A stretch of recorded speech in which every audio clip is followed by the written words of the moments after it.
நினைத்த நலம் பெருக நன்று நினைத்து எல்லோரும் வாழ்க இசைந்து திருவருட்பிரகாச வள்ளல் பெருமானார் தெய்வத் திருவடிகளே சரணம் சரணம். நம்முடைய மார்க்கம் அதனுடைய முக்கியமான நோக்கம் என்ன? சன்மார்க்கத்தினுடைய முக்கியமான நோக்கம் என்ன?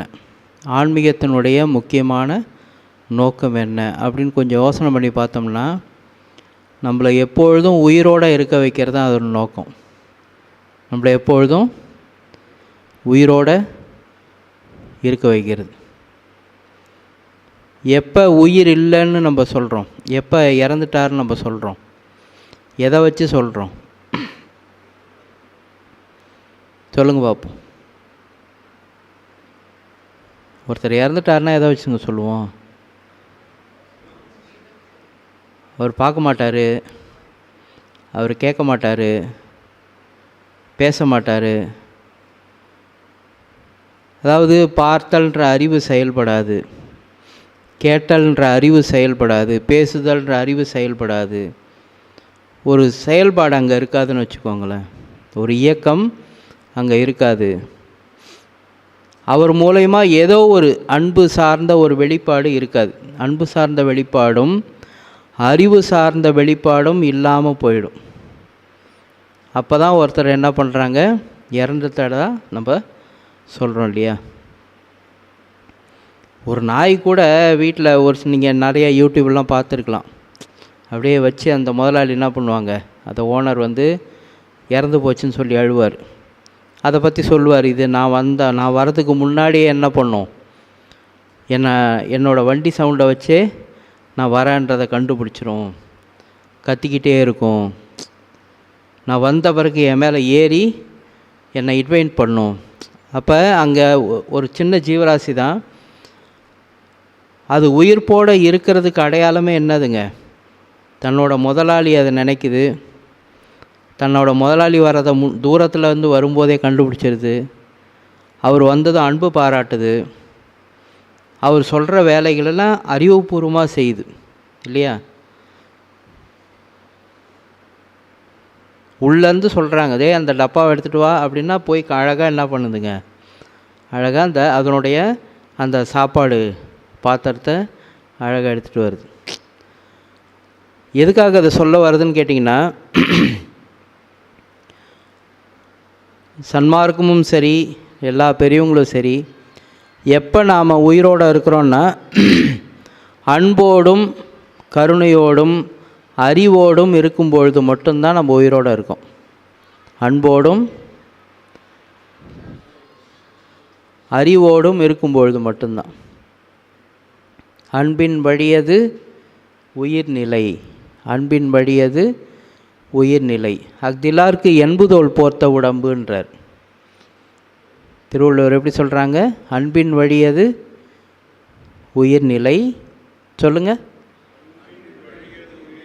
எல்லோரும், கொஞ்சம் கை தட்டலாமா? ஏங்க தூக்கம் வருது?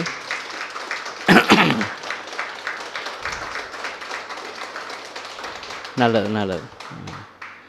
இப்போ என்னென்னா, கை தட்டினதான் நிறைய பேர் முழிச்சிக்கிட்டாங்க. இப்போ எல்லோரும் நம்ம உயிர்ப்போட இல்லை, நம்ம எல்லோரும் ஒரு சிறிய மரணத்துக்கு போயிட்டோம். உறங்குவது போலும் சாக்காடு. இப்போ உறக்க நிலையில் என்ன நடக்குது? உறக்கமும் பாருங்கள், ஒரு மரணம்னு ஏன் சொல்கிறாங்கன்னா, உறக்க நிலையில் யாரோ ஒருத்தவங்க பசியோடு சாப்பாடு கேட்குறாங்கன்னு வச்சுக்கோங்களேன். நம்ம வீட்டில் இருக்கிறவங்களோ இல்லை யாரோ பசியோடு கேட்டாங்கன்னு நமக்கு தெரியுமா? தெரியாது. நம்மக்கிட்ட அந்த அறிவு சார்ந்த செயல்பாடுகள் எதாவது இருக்குமா? ஒரு கட்டை மாதிரி, மரக்கட்டை மாதிரி என்ன பண்ணுவோம், தூங்கும்போது அப்படி இருப்போம். அதே போல் நம்மளை நோக்கி ஏதோ ஒரு அறிவு சார்ந்த ஒரு சொல்லோ ஒரு செயல்பாடோ நம்ம கிட்ட நடக்குதுன்னா அது நமக்கு நம்ம கான்ஷியஸில் இருக்கவே இருக்காது. அதனால தான் தூக்கத்தை கூட ஒரு மரணத்துக்கு ஒப்பாக சொல்கிறாங்க. அப்போ நம்ம எல்லாம் உயிரோடு இருக்கணுன்னா என்ன பண்ணணுங்க? எப்பொழுதுமே அன்போடு இருக்கணும், அறிவோடு இருக்கணும். அதனால தான் வள்ளல் பெருமான் சன்மார்க்கத்தில் 2 சாதனம் தான் சொல்கிறார். ஒன்று சத்விசாரம், இன்னொன்று பரோபகாரம். சத்விசாரம் செய்யும்போது எது தூண்டப்படுங்க? அறிவு தூண்டப்படும். பரோபகாரம் செய்யும்போது என்ன தூண்டப்படுங்க? அன்பு தூண்டப்படும். அப்போ எப்பொழுதும் நம்ம உயிர்களுக்கு உபகாரம் செய்யக்கூடிய நேரம் போக மீதி நேரமெல்லாம் விசாரவசத்தராய் இருக்க வேண்டும்ன்றார். ஐயா என்ன சொல்கிறாங்க? விசாரவசத்தராய் இருக்க வேண்டும். விசாரத்துக்கு நம்ம வசமாக மாறலைன்னா நம்ம வேறு ஒன்றுத்துக்கு வசமாகிடுவோம். வேறு விஷயங்களுக்கு, உலகியல் விஷயங்களுக்கு, மாயை விஷயங்களுக்கு நம்ம என்ன பண்ணிவிடுவோம்? இயல்பாகவே வசமாக மாறிடுவோம். அப்புறம் அறியாமை தான் மேலோங்குமே தவிர அறிவு மேலோங்காது. அறியாமை தான் மேலோங்குமே தவிர அறிவு நமக்கு விளங்காது. அதனால் சன்மார்க்கம் அப்படின்றது கூடுமான வரைக்கும் நீங்கள்லாம் அந்த ஜீவகாருண்யம், பசித்தவிர்த்தல் அப்படின்ற ஒரு விஷயம் உங்கள் எல்லாருக்குமே தெரியும், நம்ம எல்லாருக்குமே தெரியும். ஆனால் அது மட்டுமே கிடையாது சன்மார்க்கம். அது மட்டுமே கிடையாது. ஏதோ காலையில் 6 மணிக்கு நம்ம கஞ்சி ஊற்றிட்டோம், 8 மணிக்கு நம்ம கஞ்சி ஊற்றிட்டோம், அதுக்கப்புறம் மதியம் சாப்பாடு கொடுத்துட்டோம், அதுக்கப்புறம் ஒன்றுமே இல்லை தானே, அதுக்கப்புறம் எந்த செயல்பாடு இல்லை தானே, அப்படி நம்ம நினச்சிட்ருக்கோம். அதோட சன்மார்க்கமே முடிஞ்சு போனதாக நம்ம நினச்சிக்கிறோம். இல்லை இல்லை, அப்படி கிடையாது. வள்ளல் பெருமான்னு சொல்கிறாங்க, எப்பொழுதும் விசாரவசத்தராக இருக்க வேண்டும். ஏன்னா அந்த விசாரம்ன்ற அதி உஷ்ணத்தினால தான் என்ன பண்ண முடியும்? அங்கே எப்படி திரை நீக்கிறாங்க பாருங்கள் ஞான சபையில். அந்த விசார அதி உஷ்ணத்தினால தான் நம்முடைய மாயா திரைகள் நீங்கும்னு சொல்கிறார். மாயா திரைகள் நீங்கும். அதுவும் குறிப்பாக நமக்கு ரொம்ப எளிமைப்படுத்தி கொடுக்குறாங்க. நீங்கள் கீழ்பாகத்தில் உள்ள அசுத்த மாயா திரையை மட்டும் உங்கள் முயற்சி கொண்டு நீக்கிக்கோங்க. மேல் பாகத்தில் உள்ள சுத்த மாயா திரையோடு சேர்த்து மற்றும் உள்ள எல்லா திரைகளும் இறைவன் தானாகவே நீக்கி கொடுத்துருவார். அப்போ இங்கே நம்ம வேலை ரொம்ப சுருக்கமாக கொடுத்துருக்காங்க. நாம் செய்ய வேண்டியது என்னதுங்க? கீழ்பாகத்தில் இருக்கக்கூடிய அசுத்த மாயா திரை எல்லாருமே வாய் விட்டு சொல்லணும். ஏன்னா வாய் விட்டு சொல்ல தான் நம்ம மனசில் போய் பதியும். இப்போ ஸ்கூல்லலாம் பார்த்தீங்கன்னா வெறும் டீச்சர் மட்டுமே A for apple, B for ball, முடிஞ்சு போச்சு, போய்ட்டு வாங்க அப்படி சொல்லிடலாம்ல. ஏன் அவங்க சொல்லி திரும்ப உள்வாங்கி சொல்கிறாங்க? அப்போ தான் அது என்ன பண்ணுங்க, மனசில் ஆழமாக பதியும். ஆகையினால் நம்ம எல்லோரும் உயிர்ப்போடு இருக்கணும். உயிர்ப்போட இருக்கணும் அப்படின்னா அன்பும் அறிவும் நமக்குள்ளார எப்பயுமே வேலை செஞ்சுக்கிட்டே இருக்கணும். அன்பு அறிவு வேலை செய்யாத சமயம் எல்லாமே நம்ம என்னவா ஆயிட்டோம்? இறந்தவர்களாக மாறிவிட்டோம். இறந்தவர்களாக மாறிவிட்டோம். இப்போ சன்மார்க்கத்திலையும் சரி, நம்ம திருவள்ளுவர் போன்ற பெருமகனார்களும் சரி, அவங்க கொடுத்த எல்லா நெறிமுறைகளுமே பார்த்திங்கன்னா இந்த அன்புக்கு எதெல்லாம் தடையாக இருக்குது, நம்ம அறிவை பெருக்கி கொள்ள எதெல்லாம் தடையாக இருக்குது, அதெல்லாம் செய்ய வேண்டாம்னு எழுதி வச்சுருப்பாங்க. அதான் ஒழுக்கம். அதுதான் ஒழுக்கம். எதை செய்யணும், எதை செய்யக்கூடாதுன்னு சொல்லியிருக்காங்களா? இதை ஏன் அந்த மாதிரி சொல்லியிருக்காங்க? ஏன் இந்த மாதிரி நெறிமுறைகள்லாம் வகுத்து கொடுத்து, இப்போ நமக்கு உணவு முறை முதல் கொண்டு பாருங்களேன். ஐயா வள்ளல் பெருமானோட நித்திய ஒழுக்க விதியில் அந்த கொடுக்கப்பட்ட உணவு முறை முதல் கொண்டு, ஐயா சொன்ன சாதனை முறைகள் முதல் கொண்டு எல்லாமே பார்த்திங்கன்னா நம்முடைய அன்பையும் அறிவையும் பெருக்கிக் கொள்வதற்காகவே இருக்கும். அன்பையும் அறிவையும் பெருக்கிக் கொள்வது. அன்பு அறிவு பெருகணுன்னா அதுக்கு முன்னாடி இன்னும் ஒன்று வேணுமா. சொன்ன மாதிரி நமக்குள்ளார அன்பும் அறிவும் வெளிப்படாமல் தடுக்கிறதுல ஒரு சில ஒழுக்க முறைகள் இருந்தாலும் கூட அதில் உடல் ஆரோக்கியமும் ஒரு முக்கிய குறிப்பாக இருக்குது. உடல் ஆரோக்கியமாக இல்லைன்னா அங்கே அந்த அந்த தேகத்திலேருந்து அன்பு வெளிப்பட முடியாது. அறிவு சார்ந்த விஷயங்கள் இப்போ ஒன்றும் இல்லை, தலைவலி வந்துடுச்சு. இப்போது சிம்பிளாக வச்சுக்கோமே, ஒரு தலைவலி நல்லா உச்சந்தலை பிச்சுட்டு போகுது. இந்த நேரம் உட்காந்து கேட்க முடியுமா? இல்லையா? இல்லை வெளியில் போய் நம்ம ஏதோ ஒரு இடத்துல அன்னதானம் நடக்குது, கூட போய் தொண்டு செய்ய முடியுமா? முதல்ல ஒரு மாத்திரையை போட்டு எங்கேயாவது படுக்கலான்னு தானே தோணுது இல்லையா? அப்போ உடல் ஆரோக்கியன்றது அறிவுக்கும் அன்புக்கும் ரொம்ப முக்கியத்துவம் வாய்ந்ததாக இருக்குது. அதனால தான் ஐயா இந்த உடம்பை பொன்னை போல பார்த்து கொள்ள வேண்டும் அப்படின்வாங்க. நம்ம உடல்நிலை சரியில்லைன்னா மனோநிலை சரியிருக்காது. உடம்பும் மனசும் வேறு வேறு இல்லை, ரெண்டும் ஒன்று. அதனால் இதில் இருக்கிற எந்த ஒரு விஷயத்தையுமே நம்ம எல்லாருமே நம்ம ஒரு விஷயத்தை எடுத்துக்கிட்டு கடைபிடிக்கிறோம். ஆனால் ஐயா ஒன்றுத்துக்கு ஒன்று லிங்க்கு கொடுக்குறாங்க. உடல் ஆரோக்கியம், அதை சார்ந்து மன ஆரோக்கியம், அதை சார்ந்து உயிர் ஆரோக்கியம், ஆன்ம ஆரோக்கியம், நம்மளுடைய இந்த மரணமில்லா பெருவாழ் வரைக்கும் அது கொண்டு போகுதுன்னு வச்சுக்கோங்களேன். ஏதோ ஒன்றுத்தை மட்டும் நம்ம முக்கியத்துவம் கொடுத்துட்டு அடுத்ததுக்கு நம்ம முக்கியத்துவம் கொடுக்காம விட்டோம்னா அதனால் எதுவும் பயனில்லை. உதாரணத்துக்கு பார்த்திங்கன்னா, ஜீவகாருண்ய ஒழுக்கமே என்ன சொல்லியிருக்காங்க? ஜீவகாருண்ய ஒழுக்கமே மோட்ச வீட்டின் திறவுகோல். அப்போ பசி தவிர்த்தெல்லாம் பண்ணுறீங்கன்னா உங்களுக்கு என்ன கிடச்சிருச்சு? மோட்ச வீட்டுக்கு சாவி மட்டும்தான் கிடச்சிருக்குது. போகிறது யார் போனோம்? சாவியை கையில் வச்சுன்னு பெட்டியை விட்டா பரவாயில்லையா? இல்லை, வெறும் சாவி மட்டும்தான் கையில் வச்சுருக்குறோம். பெட்டி எங்கே இருக்குது? ஐயா சொல்கிறார்ல, இன்னுள்ள உழவாத ஒரு பெட்டி ஒன்று உண்டுன்றார்ல. அங்கே சிற்சபை பொறிச்சு போய் உள்ளார போய் பார்த்தா கூட என்ன காட்டுறாங்க? அங்கே ஒரு பெட்டி இருக்குதா? அப்போ நமக்குள்ளார ஒரு பெட்டி இருக்குது. அந்த சாவியை வச்சுக்கிட்டு என்ன பண்ணணுங்க? அந்த மந்திர சாவியை வச்சுக்கிட்டு பெட்டியை திறக்க முயற்சி பண்ணல. அதுதான் விசாரணை. உங்களுக்கு சாவி கிடச்சிடுச்சு. ஜீவகாருண்ய ஒழுக்கமே மோட்ச வீட்டின் திறவுகோல். திறவுகோல் எதுங்க? அந்த திறவுகோல்னு ஒன்று சொன்னார்ல, அது என்னது? அது ஜீவகாருண்யம் செஞ்சதுனால சாவி. அந்த சாவி என்னது? என்ன சாவி கிடச்சிது? அருள்ன்ற சாவி கிடச்சிது. அருள்ன்ற சாவி கிடச்சிது. இப்போ நம்ம எல்லாரும் உபகாரங்கள்லாம் பண்ணுறது மூலயமா நமக்கு அருள்ன்ற சாவி கிடைக்கிது. அதை கொண்டு நம்ம விசாரணை பண்ணணுன்றார்.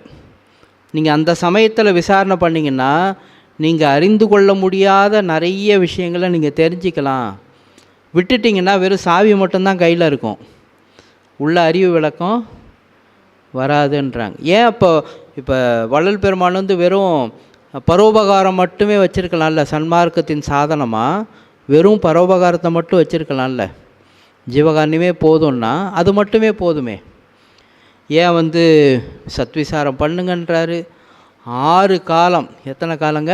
சும்மா இல்லை, எத்தனை காலம்? 6 காலம். காலை சூரிய உதயம், உச்சி பொழுது, சாயரட்சை, மாலை, யாமம், வைகரைன்னு சொல்லி 6 பொழுதுகளை கொடுத்து 6 பொழுதுகளிலும் எல்லாம் வல்ல தலைவனை மன ஒருமையோடு தியானித்தல் வேண்டும்னு ஒன்று எழுதியிருக்கணும். ஏன் கரண ஒழுக்கம்னு ஒன்று எழுதியிருக்கணும்? ஐயா தியானத்துக்கு அதிகமாக முக்கியத்துவம் கொடுக்குறாரு தானே, அங்கங்கே நீங்கள் பார்க்குறோம் தானே இல்லையா? அதோடு நிறுத்தியிருக்கலாம்ல, ஜீவகாருண்யத்தோடு நிறுத்தியிருக்கலாம்ல. அப்போ உயிர்களுக்கு உபகாரம் செய்வதுன்றது ஒரு பகுதி. அது தொடர்ந்தாப்புல என்ன பண்ணிடணும்? நம்ம இறைவனை தியானித்தல். சத்விசாரம் சொல்லும்போது நம்ம அகவலில் படிக்கிறோம் பாருங்கள். என்றும் ஓர் நிலையாய், என்றும் ஓர் இயலாய், என்றும் உள்ளதுவாம் என் தனி சத்தேன்னு படிக்கிறோமா? அப்போ அந்த சத்தை விசாரிக்கிறதும் சத் விசாரம் தான். கண்ணை மூடி உட்காந்துக்கிட்டு 2 புருவங்களுக்கு மத்தியில் நினைவை நிறுத்திக்கிட்டு, என்னுள்ளிருந்து என்னை நீ வழிநடத்தி கொண்டிருக்கிறாயே, உன்னை நான் எப்பொழுதும் கருதுவதற்கு நினைப்பதற்கு அருள் செய்வாயாகன்னு இறைவனையே நினச்சிக்கிட்டு இருக்கிறதும் சத்து விசாரம்தான்.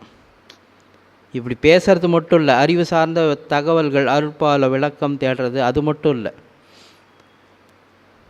ஏன்னா சத்திய சிறுவிண்ணப்பத்தில் இறைவனை பற்றின பெருமைகளை பற்றி சொல்லிக்கிட்டே வருவார். இயற்கை உண்மையர் என்றும், இயற்கை அறிவினர் என்றும், இயற்கை இன்பினர் என்றும், நித்தியர் என்றும், சத்தியர் என்றும் சொல்வார். சத்தியர் என்றும். அப்போ சத்து பொருள் எதுங்க? சத்மார்க்கம் சொல்கிறோம்ல, சத்மார்க்கம் சத்தை அடைவதற்கான வழி அப்படி சொல்கிறோம் பாருங்கள்.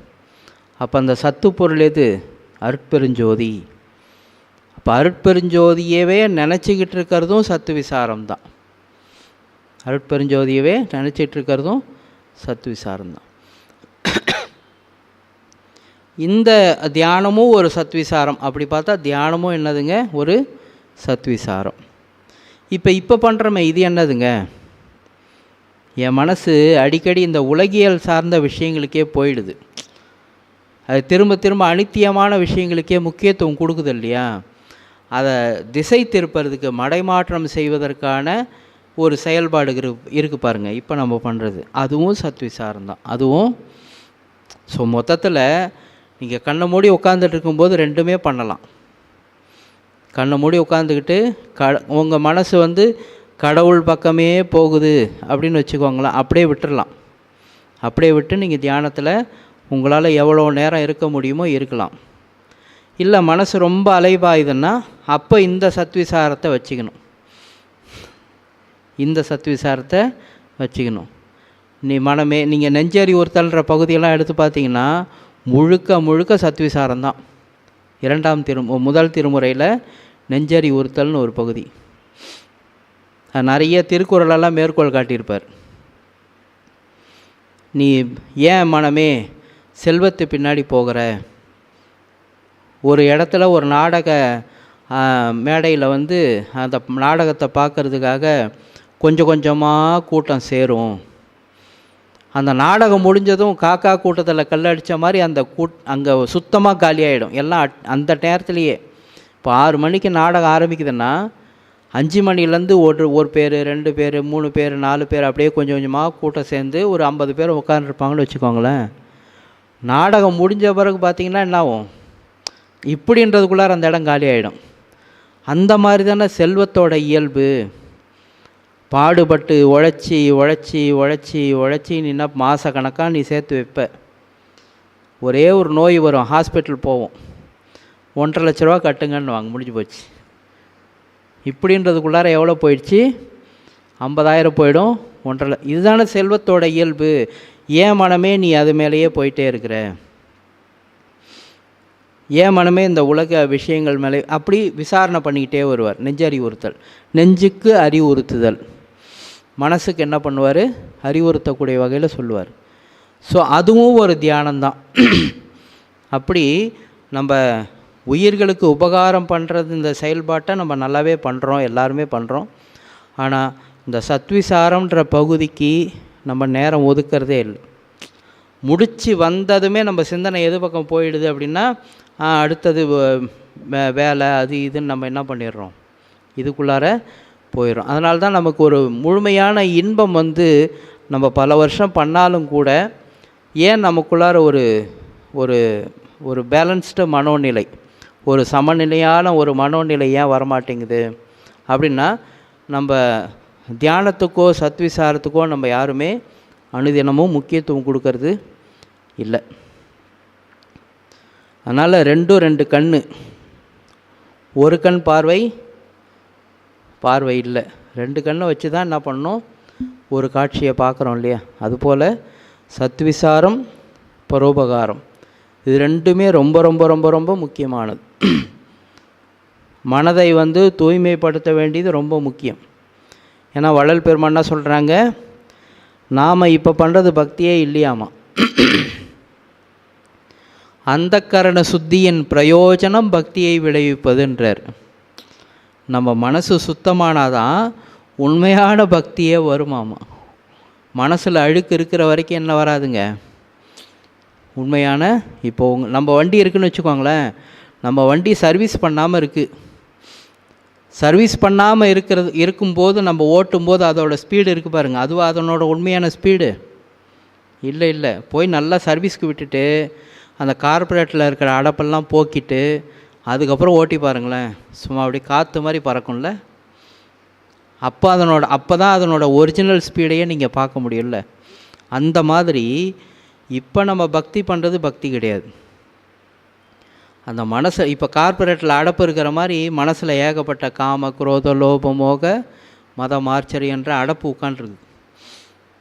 அதை பரோபகாரம் செய்துட்டு சத்விசாரம் தியானம் இதெல்லாம் செய்து அதை தூய்மைப்படுத்தும் போது மட்டும்தான் உண்மையான பக்தியே பிறக்கும் அப்படின்றாங்க. அதனால் இதில் எல்லாமே ரொம்ப முக்கியம். ஒன்றை மட்டும் செஞ்சுட்டு மீதியை செய்யாமல் விட்டுட்டு அப்புறம் நான் சன்மார்க்கத்தில் இருந்தேன் எனக்கு ஒன்றுமே கிடைக்கலன்னு சொல்லக்கூடாது. ஏன்னா இதில் எல்லாம் ஒன்றுக்கு ஒன்று என்ன ஆயிருக்கு, தொடர்பில் இருக்குது. அதனால் தான் பாருங்கள், நம்ம கடந்த மாதம் கூட சொன்னோம், முதல்ல இந்திரிய ஒழுக்கம். இந்த உடம்பினுடைய அங்கங்கள் ஒழுங்குபடாமல் மனம் ஒருமுகப்படாது. மனம் ஒருமுகப்படாமல் மனம் பக்குவமாக இல்லாமல் ஜீவகாரணியமே பண்ண முடியாது. ஏன்னா ஜீவகாரணியம்னா என்னதுங்க,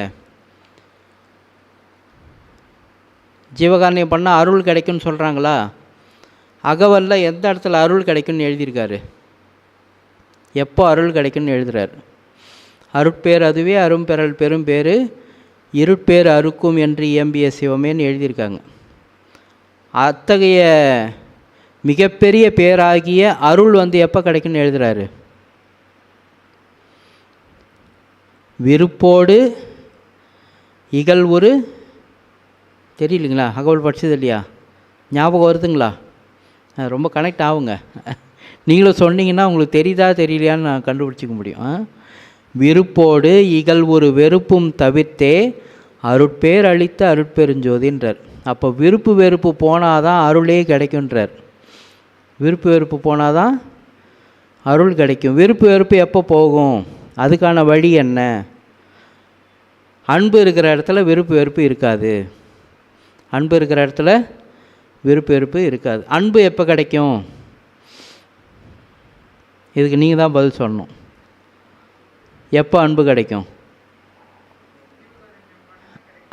ஜீவகாருண்யத்தின் லாபமே அன்பு. ஜீவகாருண்யத்தின் அப்போ ஜீவகாருண்யம் பண்ணால் நமக்குள்ளார என்ன வரணுங்க, என்ன மாற்றம் நடக்கணும்? ஒரு எண்ணெயை ஊற்றி தாளிப்புலாம் போட்டு வெங்காயம் எல்லாம் போட்டு பிரட்டி மிளகாத்தூள்லாம் போட்டு காயெல்லாம் போட்டு பருப்பு ஊற்றினா என்ன வரணும்? சாம்பார் வரணும் இல்லையா? வேறு ஏதாவது வந்ததுன்னா அது நம்ம செஞ்சது எங்கேயோ தப்பாக இருக்குன்னு தானே அர்த்தம் இல்லையா? அதுபோல் நம்ம ஜீவகாருண்யம் பண்ணுறோம். ஜீவகாருண்யம் பண்ணுறதுனால என்ன நமக்குள்ளார மாற்றம் நடக்கணுங்க? எந்த ஒரு விஷயத்தின் மேலேயும் நம்மளை சுற்றி என்ன நடந்தாலும் விருப்பு வெறுப்பு வரக்கூடாது. அப்போ தான் நம்ம உண்மையாக ஜீவகாருண்யம் பண்ணியிருக்கோன்னு அர்த்தம். அந்த விருப்பு வெறுப்பு அற்ற நிலை தான் அன்பு. விருப்பு வெறுப்பு அற்ற நிலை தான் அன்பு. அந்த அன்பினால் தான் என்ன பண்ண முடியும், அருள் கிடைக்கும். அந்த அன்பினால தான் அருள் கிடைக்கும். ஸோ இப்படிலாம் நம்ம விசாரணை பண்ணணும். இப்போ விசாரணையின் விளைவாக தான் நாம் செய்யக்கூடிய ஒரு செயல்னால் என்ன பலன் கிடைக்கும்ன்றது நமக்கு தெரிய வரும். இப்போ நம்ம அகவல் பாராயணம்லாம் பண்ணுறோமா? தினம் பண்ணுறோமா, எப்பயாவது ஒரு சமயம் பண்ணுறோமா?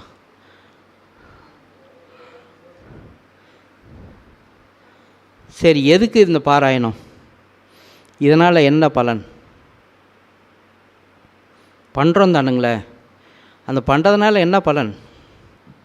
மகாமந்திரம் சொல்கிறோம், அதான் அந்த பக்தி செய்கிறது சொல்கிறோம் இல்லையா? அதனால் என்ன யூஸு? அதான் ஏன் நினைக்கிறதுனால என்ன யூஸுன்றேன். சரி, இறைவனை நினைக்க தான் நீங்கள் அகவல் படிக்கிறீங்க. அதனால் வரக்கூடிய விளைவு என்ன? இப்போ எப்படி ஜீவகாரணியம் பண்ணிங்கன்னா விருப்பு வெறுப்பு நம்மளை விட்டு போகணும், அது போனால் தான் அன்புன்னு நம்ம இப்போ பார்த்தோமா? அது மாதிரி பாராயணம் பண்ணுறோம், மந்திர ஜபம் பண்ணுறோம், இதனால் என்ன யூஸ் ஐயா? மனம் அது செம்மையானால் மந்திரம் ஜபிக்க வேண்டாம், அதுக்கப்புறம் தேவையில்லை. மனசு செம்மைப்படுத்துவதற்காக தான் இது எல்லாமே. ஏன்னா நம்ம நினச்சிக்கிறோம் அகவல் படிச்சுட்டா அருள் கிடச்சிரும்னு நினச்சிக்கிறோம். இல்லை, முதல்ல அதனோட முதல் படியாக என்ன கிடைக்குங்க? மனம் செம்மைப்படும், மனம் ஒருமுகப்படும். ஒருமுகப்பட்ட நெஞ்சத்தில் தான் இறைவன் வந்து குடியிருப்பார். அப்போது படிக்க அது எப்படி ஒருமுகப்படணும்? மற்ற உலகியல் விஷயங்கள், சிந்தனைகள் ஒட்டு மொத்தமாக நீங்கி வெறும் கடவுள் சிந்தனை மட்டும்தான் இருக்கணும். அந்த ஒரு நிலைமைக்கு போகணுமா? மந்திர ஜபமும் பாராயணமும் நம்ம பண்ணும்போது அந்த ஒரு பாயிண்ட்டுக்கு போகணும். ஒருமையின் விளங்கும் ஒரு தனி பொருளே, ஒருமையின் விளங்கும் அந்த ஒருமை நிலைமைக்கு போகும்போது தான் அந்த பொருள் வந்து அங்கே விளங்குமா. ஜோதி வடிவாக என்ன பண்ணும்? நமக்கு காட்சி கொடுக்கும். அப்போ ஒவ்வொரு செயல்பாட்டுக்கும் அதுக்கு பின்னாடி வரக்கூடிய விளைவு என்னன்றதை நம்ம விசாரணை செய்யணும். ஏன் செய்யணும்? இல்லைன்னு வச்சுக்கோங்களேன், காலம் முழுக்க செஞ்சிட்ருப்பீங்க, என்னமோ பண்ணேன் ஆனால் ஒன்றுமே தெரியலையே, என்னமோ சொன்னாரே ஒன்றும் தெரியலையேன்ற ஒரு எண்ணத்துக்கு நம்ம என்ன பண்ணிவிடுவோம்? ஒரு விரக்திக்கு போயிடும். மனசு என்ன பண்ணிடும்? ஒரு விரக்தி, சலிப்பு, சோர்வு இதெல்லாம் உண்டாயிடும். அப்போ இதை தெரிஞ்சு பண்ணோம். சொல்லிய பாட்டின் பொருள் உணர்ந்து சொல்லுவார் செல்வபுரத்தின் உள்ளார். அகவலை 7 வரிக்கு மேலே படிக்க வேண்டிய அவசியமே இல்லை. 7 வரிக்கு மேலே 7வது வரியிலே வேலையை முடிச்சிட்டார். அ ஆ இ ஈ உ 5வது வரியிலேயே என்ன பண்ணிட்டாங்க? சுத்தமாக முடிச்சிட்டார். ஃபஸ்ட்டு 2 வரி சொல்லுங்கள், வாய் தரன்னு சொல்லுங்களேன் கொஞ்சம். இப்போ அகவல் படிப்போமே. அருட்பெருஞ்சோதி. ஏன் 4 முறை அருட்பெருஞ்சோதி? கேள்வியோடு இது வரைக்கும் படிச்சிருக்கீங்களா? அகவல் படிக்கும்போது, ஏன்னா அகவல் வந்து வெறும் தோத்திர நூல் மட்டும் இல்லை. அருட்பாவே பொறுத்த வரைக்கும் வெறும் தோத்திர நூல் இல்லை, அது சாத்திர நூலும் கூட. சாத்திரம்னா டெக்னிக்ஸ், தந்திரங்களை நமக்கு சொல்லித்தரும். ஒரு சில விசாரணைகளை, விளக்கங்களை அது உள்ளே வச்சுருக்கும். ஏன் 4 முறை அருட்பெருஞ்சோதி? அதுக்கு நீங்கள் உரைநடை பகுதி படிச்சிருந்தால் தான் அதுக்கு விளக்கம் தெரியும். ஸோ ஒரு பாடலுக்கான விளக்கம் இங்கே இருக்கும். ஐயா வந்து அண்ட பிண்ட பூரண பாவன அனுஷ்டான விதியில் சொல்லுவாங்க, கடவுள் காரியத்தால் உள்ள விவரம் அகம், அகப்புறம், புறம், புறப்புறம். அண்டத்தில் 4 இடம், பிண்டத்தில் 4 இடம். அண்டத்தில் அகம் அக்னி, அகப்புறம் சூரியன், புறம் சந்திரன், புறப்புறம் நட்சத்திரம். பிண்டத்தில் அகம் ஆன்மா, அகப்புறம் ஜீவன், புறம் மனம், புறப்புறம் நம் கண்ணு, காது, மூக்கு, வாய் இதெல்லாம். ஸோ இந்த 4 இடம், அந்த 4 இடம் இருக்கு இல்லையா? அந்த 4 இடத்துல காரியத்தால் இருக்கார். காரியம்னா முடிந்த நிலை. இப்போ சுவிட்சை போட்டுட்டோம், இது வழியாக வெளிச்சம் வந்துடுச்சு. வெளிச்சன்றது காரியம், வெளிச்சன்றது காரியம். ஃபேன் சுவிட்சை போட்டாச்சு, ஃபேன் சுற்றிக்கிட்டு இருக்கு, இது காரியம். அப்போ முடிந்த நிலைக்கு பேர் காரியம்னு பேர்.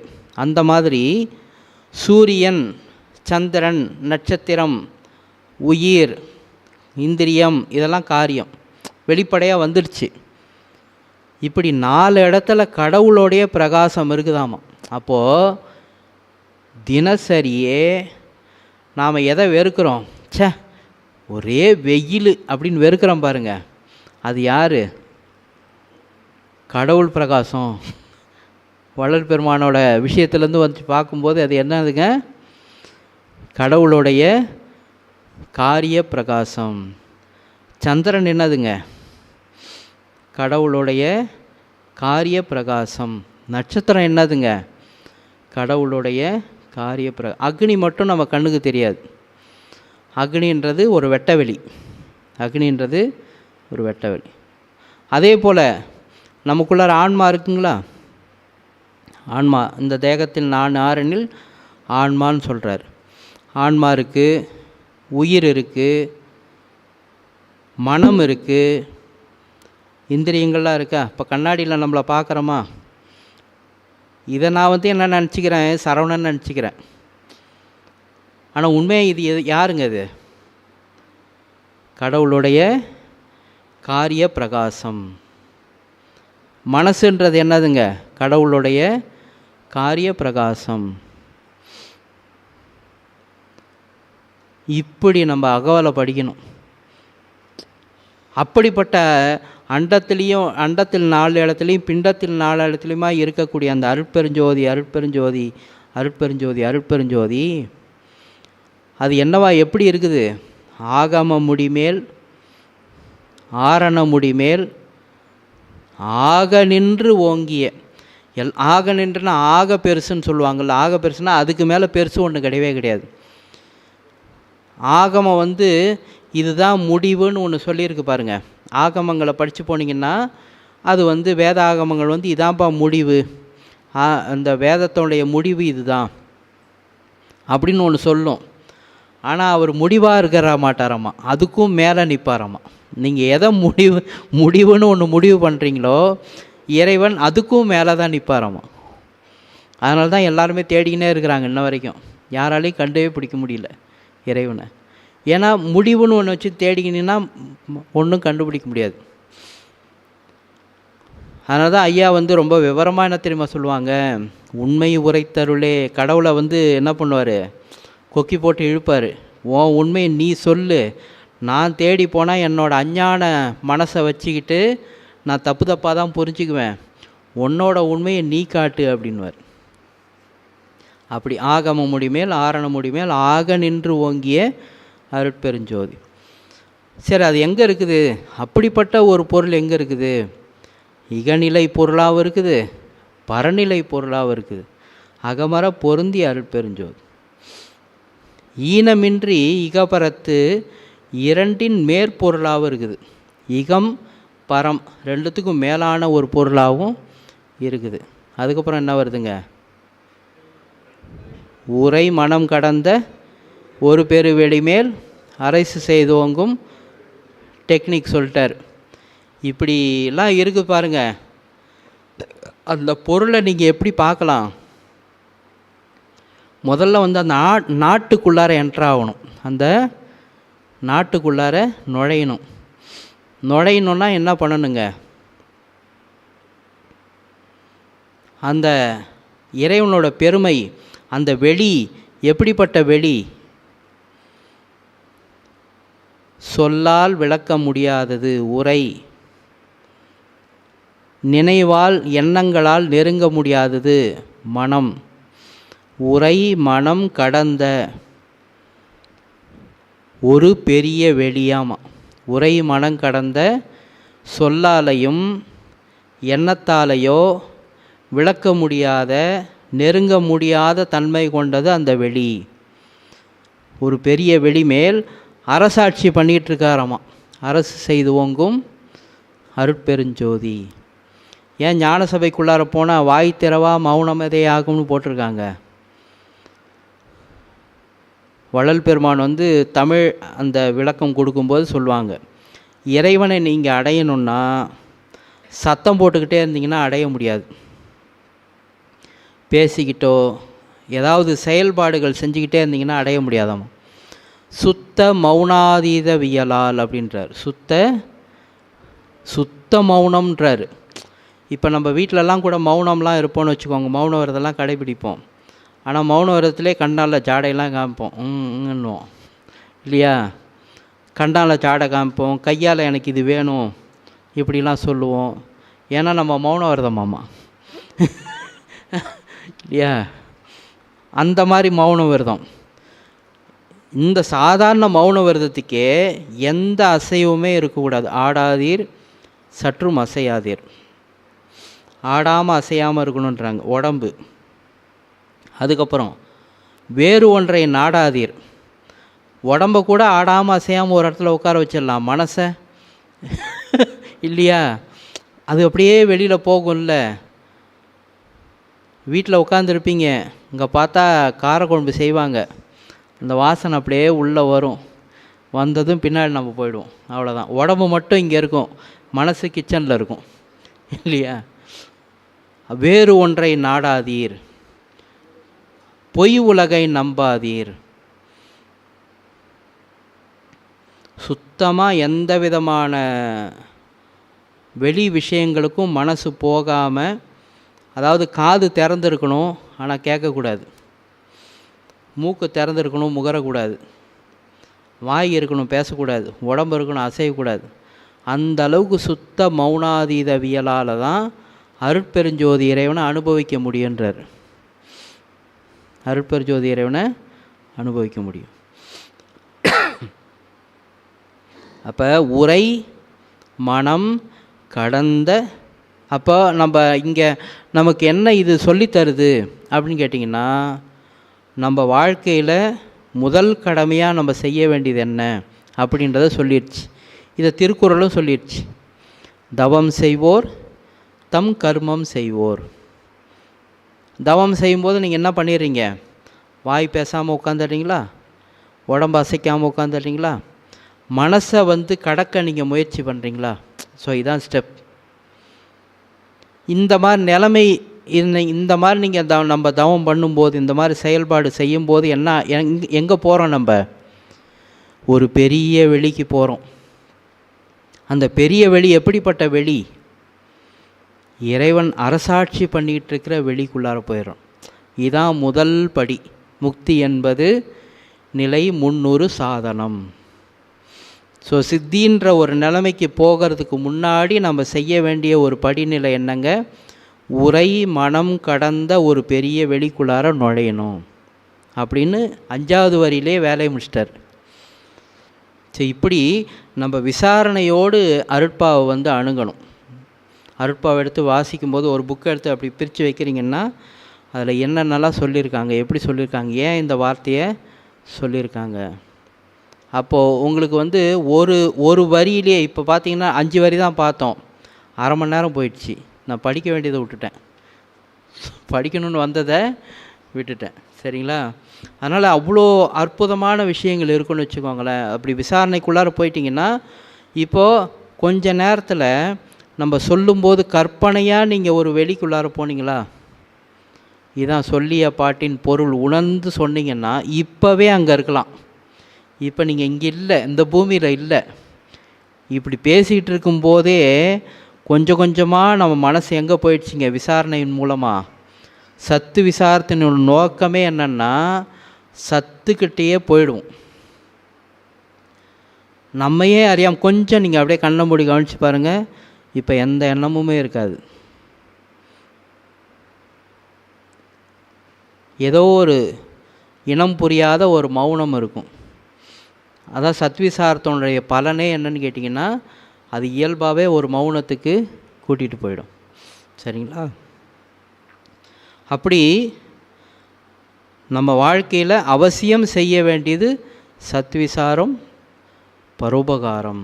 பரோபகாரம் நம்ம எல்லாருமே செய்கிறோம், யாரும் செய்யாமலாம் இல்லை. அட்லீஸ்ட் மாதத்தில் ஒரு முறையாவது செய்கிறதுக்கான ஒரு ஏற்பாடை நம்ம பண்ணுறோம். இல்லை ரோட்டில் போகும்போது ஒரு காலையில் எழுந்து எறும்புக்கு சர்க்கரை வைக்கிறோமோ, இல்லை ஒரு நாய்க்குட்டிக்கு பிஸ்கட் வாங்கி போடுறோமோ, இல்லை ஒரு ஏழைக்கு பார்த்தா பசியாற்றுவித்தல் செய்கிறோமோ, இல்லை ஒரு சில பேர்லாம் தினசரி காலையில் கஞ்சி உயிர்களுக்கு, ஏழைகளுக்கு உபகாரம் பண்ணுறத ஒரு தொழிலாகவே, அவங்க காலை கடமையாகவே, முதல் கடமையாகவே அப்படிலாம் வச்சு செயல்படுறவங்களும் இருக்கிறாங்க. இல்லை மாதத்தில் ஒரு முறை பூசத்தன்னைக்கு இந்த மாதிரி ஏதாவது குறிப்பிட்ட நாளில் அது மாதிரி செய்கிறவங்களும் இருக்கிறாங்க. ஸோ பரோபகாரம் ஏதோ ஒரு வகையில் நடந்துக்கிட்டே இருக்குது.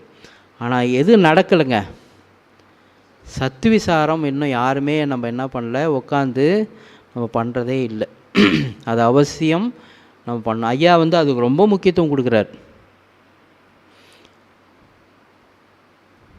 வள்ளல் பெருமான் அங்கே வந்து கொடி ஏற்றி வச்சு பேருபதேசம் பண்ணுறாரு பாருங்க. முதல்லையே சொல்கிறார், நீங்கள் இதுவரையில் இருந்தது போல் இனியும் வீண் காலம் கழித்து கொண்டிராதீர்கள். நம்முடைய நிலை எப்படிப்பட்டது, நமக்கு மேல் நம்மை அதிர்ஷ்டிக்கின்ற தெய்வத்தினுடைய நிலை எப்படிப்பட்டது என்று ஊன்றி விசாரிக்க வேண்டும்ட்டார். அப்போது பரோபகார நேரம் போக நம்ம அதிகமாக, அதாவது வேலை அலுவலாம் பார்த்துட்டு வந்துடுறீங்கன்னு வச்சுக்கோங்க, ஏதோ ஒரு நேரம் வேலைக்கு நடுவுலையோ இல்லை வேலை முடிஞ்சு வந்த பிறகோ ஏதோ ஒரு நேரம் நமக்கு கிடைக்கும் இல்லையா, ஒரு 5 நிமிஷம் 10 நிமிஷம் கிடைச்சா கூட போதும். அந்த நேரத்தில் டக்குன்னு நம்ம என்ன பண்ணணும், ஏதோ ஒரு இடத்துல போய் உட்காந்துக்கிட்டு, இடம் நமக்கு எதுவுமே தேவையில்லை, ஜோதி ஏற்றி வைக்கணும் அதெல்லாம் எதுவுமே தேவையில்லை, சும்மா எந்த இடம், ஒரு மரத்தடி நிழலோ இல்லை ஏதோ ஒரு சேரோ ஏதோ இடத்துல போய் உட்காந்துக்கிட்டு கண்ணை மூடிக்கிட்டு புருவமத்தில் கவனம் வச்சுக்கிட்டு அப்படியே உட்காந்துருக்க வேண்டியது தான். இறைவா இறைவா இறைவா இறைவா, சத்தம் நினைக்கிறதே சத்து விசாரம்தான். சத்தம் நினைக்கிறதே சத்து விசாரம்தான். ஏன்னா விசாரத்தினுடைய நோக்கமே என்னங்க, விசாரம்னா என்னது? பேருபதேசம் படிச்சிருக்கோமா? எத்தனை பேர் படிச்சிருக்கீங்க பேருபதேசம்? நல்லா தைரியமாக கை தூக்கலாம், தைரியமாக. பேருபதேசம் அவசியம் படிங்க. ஐயா வந்து நிறைவாக சொல்லிட்டு போன ஒரு விஷயம், பேருபதேசம் ஞானசரியை, இது ரெண்டும் நம்ம எப்பயுமே படிச்சுக்கிட்டே இருக்கணும். ரொம்ப ரொம்ப முக்கியமான பகுதிகளை அதில் தான் ஓப்பன் பண்ணுறாங்க. ஏன்னா ஏதோ நம்ம இங்கே வடலூர் வந்தோம், மாதம் வடலூர் வரோம் போகிறோம், ஜோதி பார்க்குறோம் போகிறோம் அப்படின்லாம் அதை வந்து வள்ளல் பெருமான் விரும்பலை. அதை வந்து வள்ளல் பெருமான் விரும்பலை. இன்னும் கேட்டால் இங்கே யாரும் வர வேண்டிய அவசியமே இல்லை. எப்போ நாம் ஐயா சொன்னதை கடைபிடித்து இருக்கிறோமோ அப்போ தான் வள்ளல் பெருமான் நம்ம இடத்துக்கு தேடி வந்துடுவார். வள்ளல் பெருமான் என்ன பண்ணுவாங்க, என் புள்ள ஒருத்தன் அங்கே இருக்கிறான்டா, நம்ம புராணத்தெல்லாம் கூட கேள்விப்பட்டிருப்போம் பாருங்கள், மனசுக்குள்ளார ஒருத்தர் கோயில் கட்டினார் இல்லையா, அங்கே ஒரு ராஜா வந்து பெருசாக கோயில் கட்டினார், கோடிக்கணக்கில் செலவு பண்ணி பெருசாக கோயில், அந்த கோயிலுக்கு போகலையே, மனசுக்குள்ளார ஆத்மார்த்தமாக கட்டின கோயிலுக்கு தானே இறைவன் தேடி வந்தார். அது மாதிரி இங்கே வள்ளல் பெருமான் யாரை தேடி வருவாங்க, நாம் வள்ளல் பெருமானை தேடி வரணும்னு அவசியம் இல்லை. இது நல்லது தான், இந்த மாதிரி ஒரு பழக்கம் வர்றது நல்லது தான், வடலூர் வந்து போகிறதுன்றது நல்லது தான். ஆனால் இதை வந்து நம்ம ஒரு பெரிய காரியமாக நம்ம நினச்சிக்கூடாது. இது வந்து நம்மளை அடிக்கடி, ஏன்னா ரொம்ப உலகியலாக நம்ம சுற்றிக்கிட்டே இருக்கோம் பாருங்கள், அதில் வந்து கொஞ்சம் நம்மளோட சிந்தனையை வந்து செம்மைப்படுத்திக்கிறதுக்காக இந்த மாதிரி இடங்களுக்கு வந்து போகிறது நல்லது தான். ஐயாவே சொல்கிறார், இந்த மாதிரி இடங்களுக்கு இந்திரிய ஒழுக்கத்தில் ஒரு ஒழுக்கமாகவே சொல்கிறாரு, சாதுக்கள் வாசஸ்தலங்களிலும் திவ்ய திருப்பதிகளிலும் சஞ்சரித்தல்னு சொல்கிறார். ஆனால் இந்த இடத்துக்கெலாம் வந்து போகணும் தான். ஆனால் இது வந்து ஒரு சின்ன பகுதி தான். முக்கியமான பணியே என்னங்க, நம்ம செய்ய வேண்டிய முக்கியமான பணியே தவம் செய்வோர் தம் கர்மம் செய்வோர். அப்போ தவநிலையில் இருக்கும்போது தான் நீங்கள் உரையை பேசுவதையும் மனதையும் கடக்க முயற்சி பண்ணுறீங்க. அதனோட விளைவாக இறைவன் அரசாட்சி பண்ணிகிட்டு இருக்கக்கூடிய அந்த வெளிக்குள்ளார போயிடுறீங்க. அப்போ தான் இறைவன் வள்ளல் பெருமான் வந்து நம்மளை கையில் எடுத்துக்குவார். அந்த மாதிரி சமயத்தில் தான் வள்ளல் பெருமான் நம்மளை கையில் எடுத்துக்குவாங்க. அதனால் அவசியம் அதை செய்யணும். இந்த ஜீவகாருண்ய ஒழுக்கத்தினுடைய நிறைவு பகுதிக்கு நம்ம வரோம். கடந்த மாதம் வந்து இந்த முன் தேகம் அப்படின்லாம் உண்டா அப்படின்றத பற்றிலாம் பேசிக்கிட்டு இருந்தோம். அதில் வந்து வள்ளல் பெருமான் வந்து பலவாறாக ஓமானங்கள் சொல்லி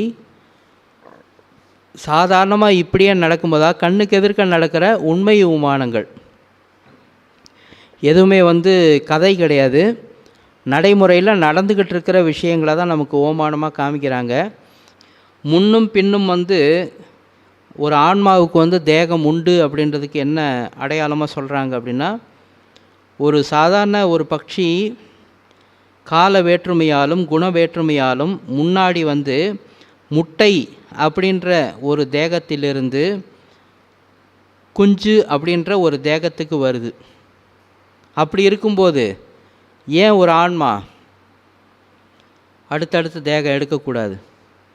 அதே போல் ஒரு குளவியால் ஒரு கிருமி புழு என்கின்ற தேகத்திலிருந்து குளவி என்ற தேகத்தில் வருமானால் கருமத்தினால் ஒரு ஆன்மா ஒரு தேகத்திலிருந்து மற்றொரு தேகத்தில் வரும் என்பது சொல்ல வேண்டுவதில்லை.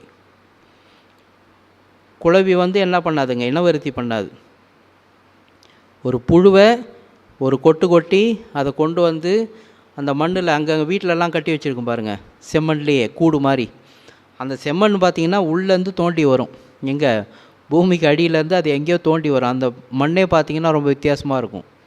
அதுக்குள்ளே அந்த புழுவை போட்டுட்டு மேலே வெள்ளை கலரில் ஒரு மண்ணை கொண்டு வந்து சீல் பண்ணும். அதுக்கப்புறம் அதை சுற்றி சுற்றி ரீங்காரம் விட்டுக்கிட்டே இருக்கும். சொல்லிட்டு ஒரு ரீங்காரம் கொடுக்கும். ஏற்கனவே அது உள்ளே வாங்கச்சில்ல கொட்டு, அது இந்த சப்தம் ரெண்டுத்தையும் கேட்டே உள்ளே இருக்கிற புழுன்ற தேகத்துலேருந்து அது என்னவா மாறிடுங்க, குளவியாக மாறிடும். இப்படி ஒரு அற்புதம் உலகத்தில் நடந்துக்கிட்டு இருக்குது. இன்னும் கேட்டால் நமக்கே நடந்துன்னு இருக்குது, அது நமக்கு யாரும் கண்டுபிடிக்கிறதே இல்லை, அதை ஒரு விசித்திரமாலாம் பார்க்குறது இல்லை. ஒரு ஆன்மா ஒரு பிறப்பில் சிசு என்ற தேகத்திலிருந்து பால தேகத்திலும், அதாவது குழந்தைன்னு சொல்கிறோம்ல, பிறந்த குழந்தைன்னு சொல்கிறோம், அந்த சமயம் அதுக்கு பேர் குழந்தை. கொஞ்சம் வளர்ந்துருச்சுன்னா ஒரு ஆணோ பெண்ணோ, அதுக்கு முன்னாடி பாருங்களேன், குழந்தையாக இருக்கும்போது அது கத்துது, அது அழுவுதுன்னும் என்ன சொல்லுவோம், அதுன்ற வார்த்தையை யூஸ் பண்ணி தான் நம்ம கூப்பிடுவோம். அது என்னவோ தெரியல, நைட்டெல்லாம் கத்தினே கிடக்குது அப்படின்னும். அதே அது கொஞ்சம் வளர்ந்துருச்சுன்னு வச்சுக்கோங்களேன், அவன் அவள் அப்படின்ற உயர்திணையை அப்போ தான் யூஸ் பண்ணுவோம். பாலன்ற பருவம் வரும்போது தான் அவன் அவள் அப்படின்றதே வரும். அதுக்கு முன்னாடி ஆணாக இருந்தாலும் பெண்ணாக இருந்தாலும் அது அதுதான். அது எப்படி ஆடை அது மாடை அதுன்னு பாரு, அதே முறை நம்மளையும் அந்த குழந்தையாக இருக்கும்போது அதுதான். ஏன்னா இன்னும் அறிவு வளர்ச்சி இல்லை, அது ஓரறிவு தன்மையில் தான் இருக்குது. பாலதேகத்திலிருந்து வாலிப தேகத்திலும், வாலிப தேகத்திலிருந்து வார்த்திப அதாவது முதுமை தேகத்திலும் வருமானால் அந்த ஆன்மா கண்ம பேதத்தால் வேறு பிண்ட தேகத்தில் வரும் என்பது சொல்ல வேண்டுவதில்லை அப்படின்றார். இப்படி பல உதாரணங்களை காமிக்கிறாங்க. அதாவது நமக்கு முன்னாடியும் பின்னாடி என்ன இருக்குங்க, பிறவின்னு ஒன்று இருக்குது. ஏன்னா நம்ம எல்லாருமே என்ன நினச்சிட்ருக்கோம், இப்போ கூட இன்றைக்கி கூட சாமிகளோட பேசிகிட்டு இருக்கும்போது ஒரு சின்ன தகவல் சொன்னாங்க. தர்மர்கிட்ட வந்து ஒருத்தர் வந்து தர்மம் கேட்க வந்தார். தர்மர்கிட்ட தர்மம் கேட்டு வந்தாராம்மா. தர்மர் உடனே என்ன சொன்னாராம், நாளைக்கு வாங்க அப்படின்னு சொன்னாராம். தர்மர் என்ன சொன்னாராம், நாளைக்கு வாங்க அப்படி சொன்னாராம். இதை பீமன் கேட்டு நின்றுட்டு என்ன பண்ணானா, பறை எடுத்துக்கிட்டு தெருவாக போய் டமன்னு அடித்தானான். எங்கள் அண்ணனுக்கு தர்மருக்கு வந்து முக்காலமும் தெரிஞ்சிருச்சின்னு சொல்லி டமன்னு டமாரம் அடித்தானான். உடனே தர்மர் வந்து என்ன அவன் பைத்தியக்கார மாதிரி கத்துறானே அப்படி சொல்லிட்டு கூப்பிட்டு கேட்டானா, ஏன் அது மாதிரி செய்கிற அப்படின்னோடனே, நீ உங்ககிட்ட தர்மம் கேட்டு வந்தவனுக்கு நாளைக்கு வான்னு சொன்னியே அதனால தான் அப்படின்னாரான். ஏன் இதில் என்ன இருக்குது அப்படின்னோடனே, இல்லை நாளைக்கு நீ உயிரோடு இருப்பன்னு உனக்கு முன்னுக்கூட்டியே தெரிஞ்சு போச்சே, நாளைக்கு வர சொல்லியிருக்கியே, அதுவும் நாளைக்கு நீ செல்வத்தோடு இருப்பான்னு வேற உனக்கு முன்கூட்டி தெரிஞ்சு போச்சு. நாளைக்கு அவன் பிச்சைக்காரனாக தான் இருப்பான்றதும் உனக்கு முன்கூட்டி தெரிஞ்சு போச்சு இல்லை. முக்காலும் உணர்ந்தவனாக மாறிட்டியே அப்படின்னாராம். அப்போ தான் தர்மரோட அந்த அறியாமை புரிஞ்சுதாமா. நாளைக்கு பார்த்துக்கலாம், அப்புறம் பார்த்துக்கலாம் நம்ம பிளான் போட்டுன்னு இருக்கிறோம். அடுத்த நிமிஷம் நம்ம உயிரோடு இருப்போமான்னு தெரியாது. அடுத்த நிமிஷம் இது ஒரு பெரிய மயக்கம், பெரிய மாயை. ஏன் வள்ளல் பெருமான் விரைந்து வம்மின் விரைந்து வம்மின் விரைந்து வம்மின் அடிச்சிக்கிறாரு அப்படின்னு கேட்டிங்கன்னா, மரணம் எப்போ வேணாலும் வரும். எல்லாத்துக்குமே ஓரறிவுலேருந்து ஆரம்பித்து 6 அறிவு படைத்த நம்ம வரைக்கும் எப்போ வேணாலும் மரணம் நிகழும். எத்தனை முறை நம்ம பார்த்துருக்கோம். ஒரு வேப்ப மரத்துலேருந்து வேப்ப பூ கொட்டி பார்த்துருக்கோமா? ஆக்சுவலாக அந்த பூ என்ன ஆகணும்? பூன்றது என்னதுங்க? பழத்துக்கு முன்னாடிக்கும் முன்னாடி நிலை, பழத்துக்கும் முன்னாடிக்கும் முன்னாடி நிலை. அதாவது பூ காய் அதுக்கப்புறம் தானே பழம். ஆனால் பாருங்கள், பூவிலே உளுந்து போச்சே, காயிலே உளுந்து போச்சே இல்லை. அப்போது ஓரறிவுலேருந்து 6 அறிவு வரைக்கும் எப்போ வேணாலும் மரணம் வரலாமே. நம்ம என்ன பண்ணுறோம்? இன்னும் எனக்கு கொஞ்சம் கடமைகள்லாம் பாக்கி இருக்குது, இன்னும் என்ன கொஞ்சம். என் பையன் வெளிநாடு போகணும், என் பையன் அது முடிஞ்சிடுச்சுன்னா அதுக்கப்புறம் நான் என்ன பண்ணுவேன்? முழுக்க இதில் இறங்கிடுவேன். முழுக்க இதில் 1000 பிளான் போடுறோம். வள்ளல் பெருமான், உன் கடமை அது ஒரு பக்கம் இருக்கட்டும், நீ அதை செய்யி, ஆனால் இன்றைக்கி ஏன் மிஸ் பண்ணுறன்னு கேட்குறாரு. இன்றைய நாளை, இந்த நொடியை, இந்த வினாடி பொழுதை ஏன் மிஸ் பண்ணுறீங்க? இந்த நேரம் கடவுளை நினைய, இந்த நேரம் ஏதாவது ஒரு உயிருக்கு உபகாரம் பண்ண. உன் கையில் 100 ரூபா இருக்கும்போது 10 ரூபா கொடுக்கறதுக்கு மனசு வரலன்னா 1000 ரூபா இருக்கும்போது எப்படி 100 ரூபா கொடுப்ப? இப்போயே மனசு வரல. இதே மனம் தானே, தொட்டில் பழக்கம் சுடுகாடு வரைக்கும் தானே. இப்போ 10 ரூபா கொடுக்காதவன் நாளைக்கு 100 ரூபா கொடுப்பியாண்ணா? இல்லையே. நம்ம மனசு எப்பயும் பிச்சைக்காரன் தான். அது எப்பயுமே கஞ்சத்தனப்பட்டுக்கிட்டே இருக்கும். எவ்வளோ வந்தாலும் அதுக்கு கொடுக்கக்கூடாதுன்னு முடிவு பண்ணிச்சுன்னா கொடுக்கவே கொடுக்காது. அதனால தான் சொல்கிறாங்க, காலத்தை தள்ளி போடாதீங்க. அதனால் முன்னும் பின்னும் தேகம் உண்டுன்ற ஒரு பய உணர்ச்சி நமக்கு இருக்க வேண்டும்.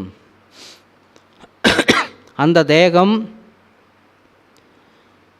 நாம் நினைக்கிற மாதிரி கிடையாது, நாம் நினச்சி எடுக்க முடியாது. வள்ளல் பெருமான் அதையும் முன்கூட்டியே சொல்லிட்டாரு. முதல்ல மனுஷ தேகன் நமக்கு ஒன்று கொடுத்தாராமா. முதல்ல இப்போ பலவேறு பிறவிகளை கடந்து வந்திருக்கோம். முதல்ல மனுஷ தேகன் ஒன்று கொடுத்து, என்னுடைய இன்பத்தை நீ அனுபவி அப்படின்னு சொல்லி அதுக்கான ஒரு சில ரூல்ஸ் அண்ட் ரெகுலேஷன்லாம் கொடுத்துருக்காரு. அப்போவே நம்ம மிஸ் பண்ணிட்டோம், அப்போவே நம்ம செய்யாமல் விட்டுட்டோம். விட்டதின் விளைவு தான் இப்போ வரைக்கும் நம்ம பிறந்து இறந்து பிறந்து இறந்து பிறந்து இறந்து வந்துக்கிட்டே இருக்கோம். இதில் பை லக்கு இப்போ நமக்கு மனுஷதேகம் கிடச்சிருக்கு.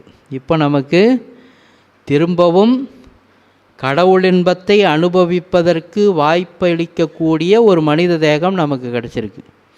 வேறு எந்த தேகத்துக்கும் கடவுள் இன்பத்தை அனுபவிக்கிறதுக்கான சுதந்திரம் கிடையாது.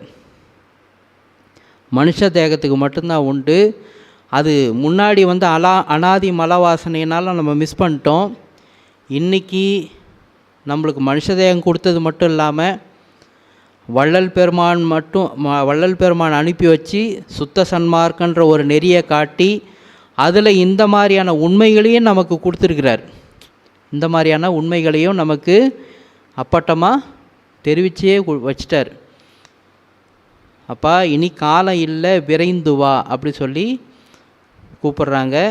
நம்ம நேரத்தை வேஸ்ட் பண்ணிவிட்டு, காலத்தை வேஸ்ட் பண்ணிவிட்டு கடவுள் மேலே எந்த படியும் போடக்கூடாது. கடவுள் மேலே, ஏன்னா மரணம் அப்படின்றத ஐயா என்ன சொல்கிறாங்க, செயற்கைன்னு சொல்கிறாங்க. அது இயற்கை கிடையாது. மரணன்றது என்னதுங்க? அது நோய். மரண பெரும்பினி வாரா வகை மிகு கரண பெருந்திரள் காட்டிய மருந்தே. மரணன்றதே ஒரு நோய். ஜலதோஷம் ஜுரம் மாதிரி அதுவும் என்னது ஒரு நோய். ஆனால் என்ன ஒரு பெரிய நோய். ரொம்ப காலமாக ரொம்ப ஜென்மமாக என்ன பண்ணுறோம், நம்ம இறந்து பிறந்து அந்த நோய் போக மாட்டேங்குது. அதனால் இதுக்கு மருந்து என்னதுங்க?